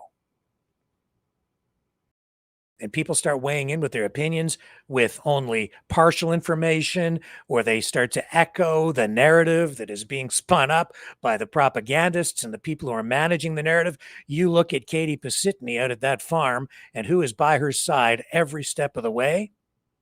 You look over and over and over again at all the videos. There's somebody standing by her side. Jeff Gaudry. He is their social media manager now. I ran that leaked audio of that woman who was volunteering earlier on, in the early days of all of this, to help them with their social media, who left disgruntled later. And she was telling them, be transparent, be honest. That is what you need. You need to be straight with people, be honest with them. She's gone. Now you have Jeff Gaudry, a guy who asked me if I would host Katie on the program, and set the interview up, but he didn't keep his word to me. He lied to me. He said that they would promote it and that they would stream it on other channels as well. And he didn't keep his word to me. He lied. He's not a man of his word. There's an integrity issue there, as far as I'm concerned. And you're seeing it play out in the narrative where they today don't talk at all. They don't admit, they don't acknowledge anymore in their narrative currently that this place used to sell the birds for meat. and indeed did even after, as we saw on social media and their advertisements.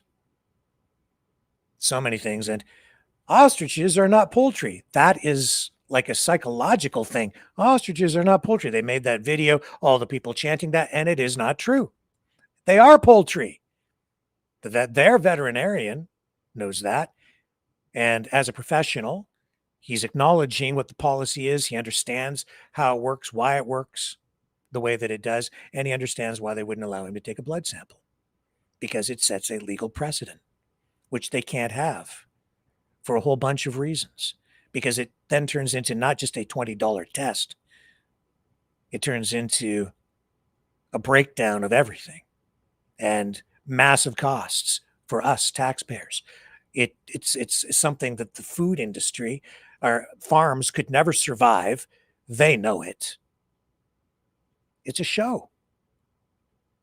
It's a horror show. A bloody horror show. Ginned up, supported, funded by American money. John Catsimatidis. Some others. Big players on the U.S. side. And it's all hypocritical because they have the same cull policies in place in the United States today. But instead of focusing on their issues, their cull policy, they're up here stirring up trouble in Edgewood, British Columbia, which has become this tempest in a teapot where the rhetoric is such that it's like it's a murder wall that the CFIA is putting up. It's a kill box. It's these ostriches are being murdered. They're innocent and have not been proven guilty. They don't get to go to court. They're livestock. If they had rights, we would not be allowed to eat them. And they have been used for food. Many places still sell ostriches. Ostrich farms are farms because they sell them for food. If they had rights, they would have a right to life, which means you couldn't kill them at all. And you certainly could not eat them. Katie herself has eaten ostrich. Her mom has eaten ostrich. I don't know if they were actually crying while they were doing it. It must have been a very emotional experience to eat the ostrich.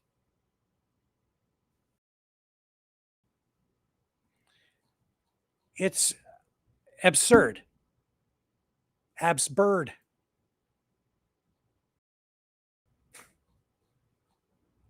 It really, truly is.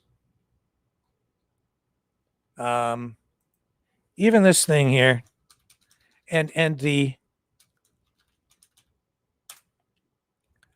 look, man, I don't like seeing animals die. I don't want to see any animals die.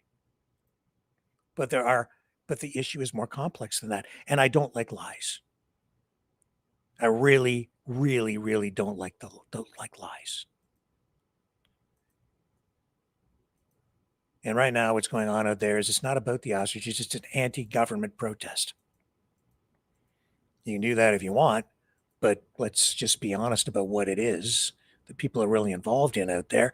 So right now they are trying to find anything that any of the government workers out there, the contractors, whomever, if they make one mistake, they're going to amplify that on social media. And even if they're not making a mistake, they're going to criticize them, every aspect of it. And this is it's become so absurd, that so pathetic, honestly, that their video surveillance on everything, and they've got proof, they say, that the CFIA dumped out the electrolytes that they asked the CFIA to administer to the injured bird Spirit that died. And they don't even know how to give the birds water. They're torturing the birds. That's the word, torture. And then we see this is their proof, or so they say. Let me bring it up. So here's video. You see it in the distance. So they say you can see them dumping out the electrolytes. So I'm watching this and I'm like, show me. Watching. We'll watch the whole thing. This is the proof of torture. Depriving poor spirit of. I'm probably going to lose sight of them, guys. Just apologize for this, but I gotta move my camera just a tad to the area that they're supposed to be going to, just to see if I can see them. So just sorry about that, guys. Where'd they go? Where'd they go? They are right in there. So it looks like the bag, that's the bag that they're holding.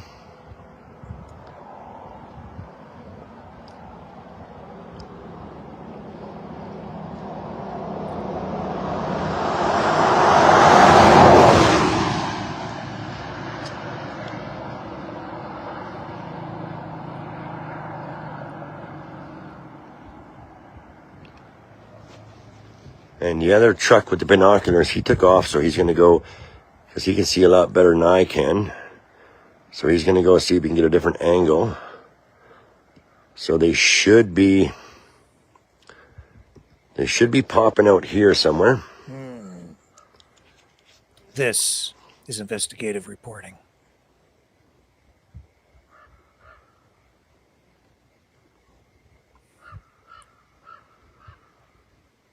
Like the angle that I'm at, I can only see so much, but the other truck with the binoculars took off down a little further.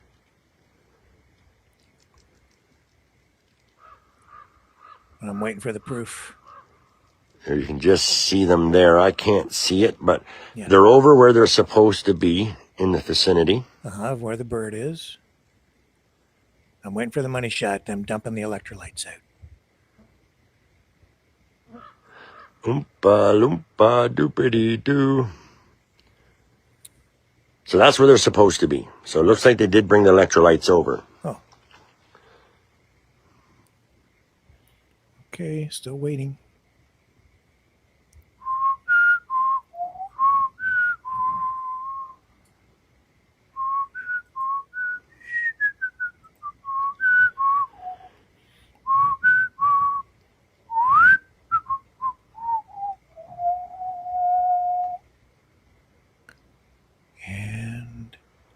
Still can't see what's going on.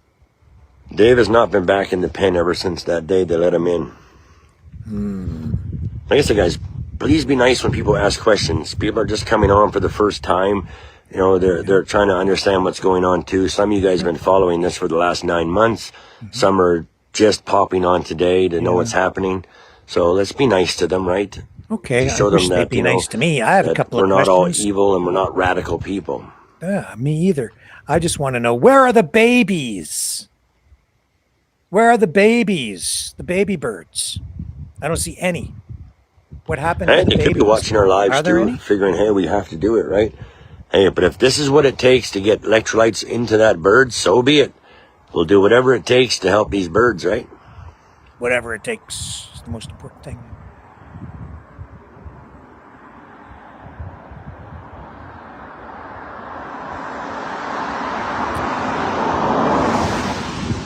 Where are the missing birds? That's another question.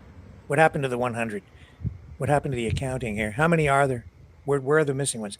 And where are the babies? Where are the baby birds? 0 babies to be seen. Very weird for a farm, wouldn't you say? Where they show them copulating, engaging in ostrich porn, as they put it, over and over again. We've seen lots of that. And yet with all that fornication, avian copulation, no babies. Not a one that I've seen anywhere. That's my question. Please be nice to me. Don't attack me. You heard him. Be nice to the people asking questions.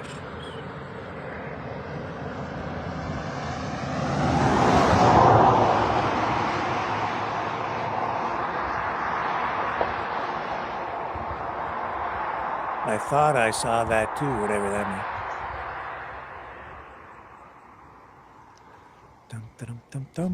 I see them. That was pretty quick. Well, they're just dumping it. Where? I don't see it. Where? Mr. Marshmallows. They're just dumping it. Where? There you are. Do you see them dumping it?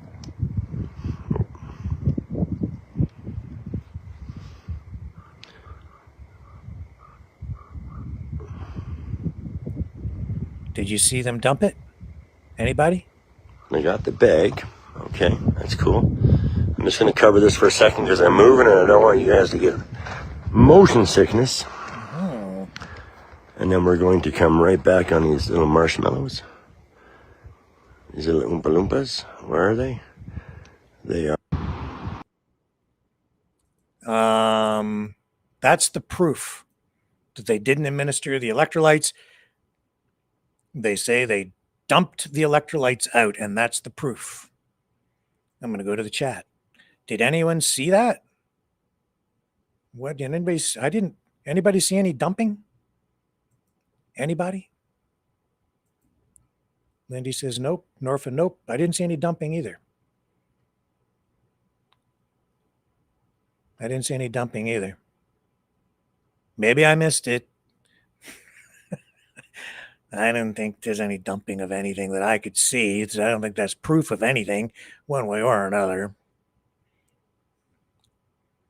But don't forget, the CFIA is so incompetent, they don't even know how to give a bird water.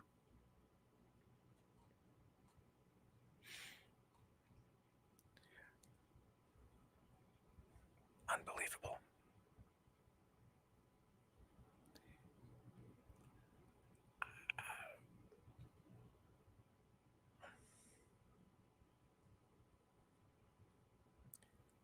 I'm tired of this.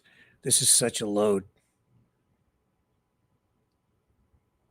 Kick down the fences. Everybody get arrested. Quick. Like, I mean,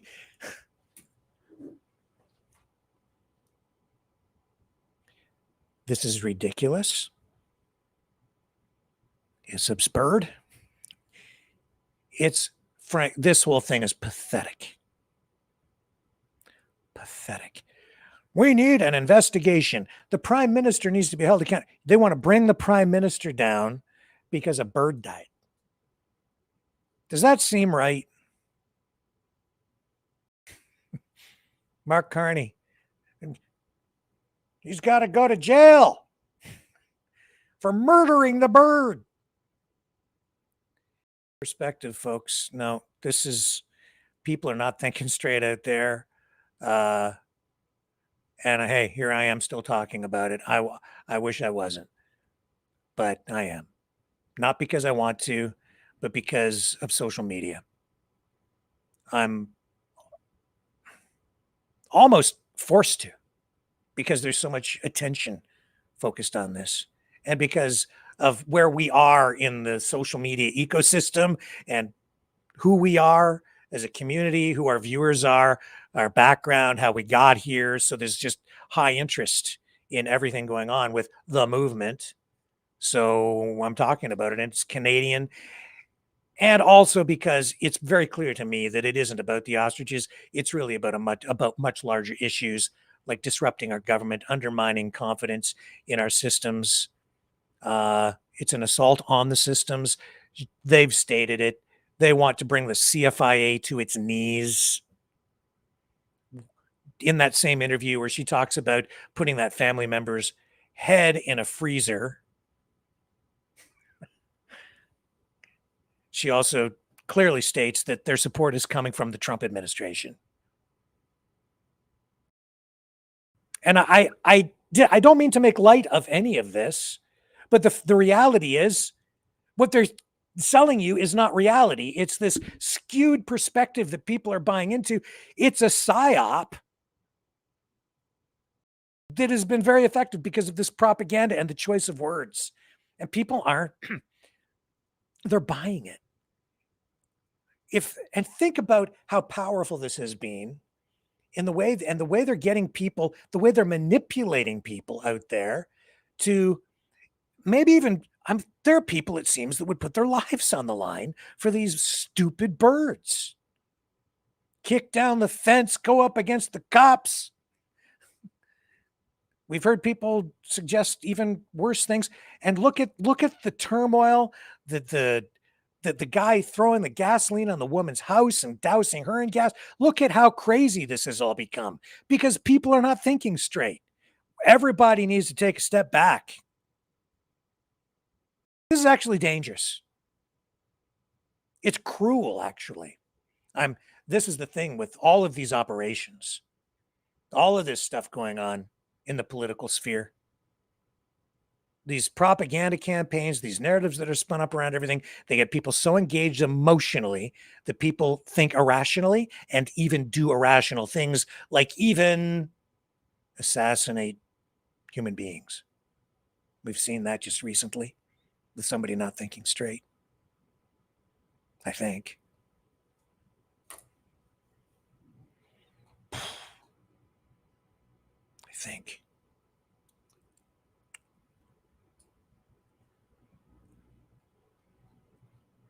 Charlie, we're all Charlie. Are we? Look at the way the Charlie thing. People didn't even understand. Some people when we ran that song, "Weekend at Charlie's," didn't understand it. Of course not. It's a little bit complicated. I was accused of course, I knew it would happen from some people who maybe aren't that bright. Accusing me of criticizing Charlie Kirk or something. No, it's not about that. It was actually me drawing attention to the absurdity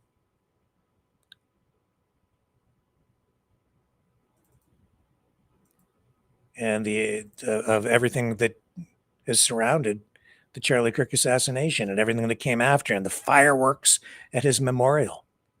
It's absurd. It was gross. It was disgusting. And that's what Weekend at Charlie's is all about. It's sort of a tongue-in-cheek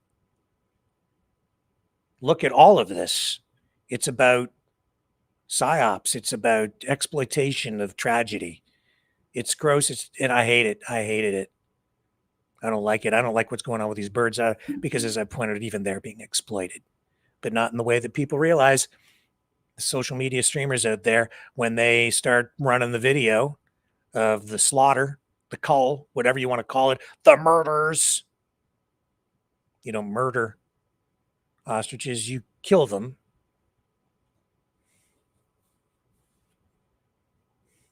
But when they cull them, they're not murdering them.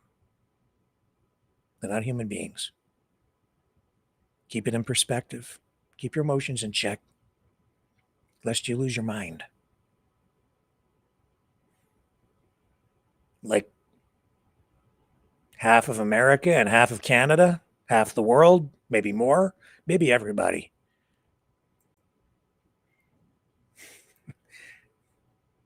Maybe try and find a little humor in the darkness. With that, I'll leave you again with, the Weekend at Bernie's movie. If you didn't see this before, this is Weekend at Charlie's. It is meant to be humorous in a dark way, but not in a disrespectful way at all. Charlie Kirk's death, no question about it, an absolute tragedy. As I've said before, we are all diminished because of it. And we're all diminished, I think, because of the circus, honestly, that's going on out at the farm. As far as I'm concerned, the people lying, all of them, they've lost most, if not all, of their credibility with me at this point. The liars. All for a political agenda, which is being thinly veiled at this point.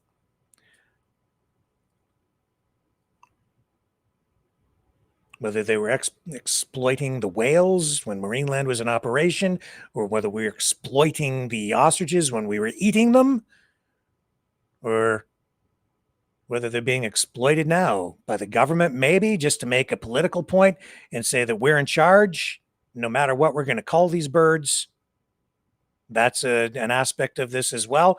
Or whether it's the activists, the freedom fighters turned suddenly animal rights activists because suddenly they care so much. And yet when this is all over, as I said the other night, they're not going to give a damn about those ostriches.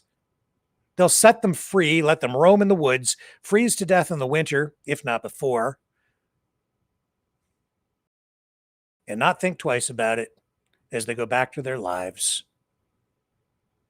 Once they get their clicks, once they turn this bloody mess that's coming into a social media feeding frenzy, they'll all go away and forget about it in 48 hours and move on to the next story and the next news cycle. But until then, enjoy the party. Not just the weekend, but the week-long circus at Universal Ostrich Farms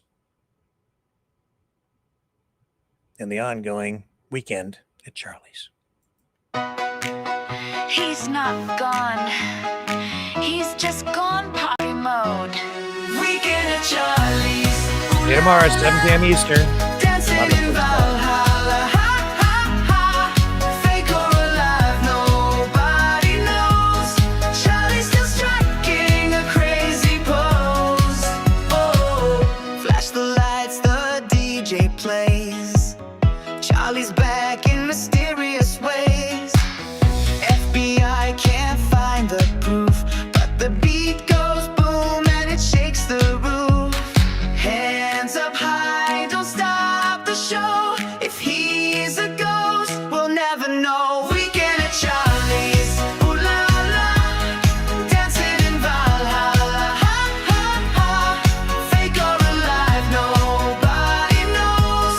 Charlie's still striking a crazy pose. Charlie, Charlie, where'd you go? Valhalla disco, let's reload. Spin that rumor, play that beat. Weekend at Charlie's, move your feet. Weekend at Charlie's, ooh la la. Living forever in a big hurrah. Fake or alive, nobody knows. But Charlie keeps dancing, strike that pose. Weekend at Charlie's, ooh la la. Dancing in Valhalla. Fake or alive, nobody knows. Charlie's still striking a crazy pose. Charlie, Charlie, where'd you go? Valhalla disco, let's reload. Spin that rumor, play that beat. Weekend at Charlie's, move your feet. He's not dead. He's just on the dance floor.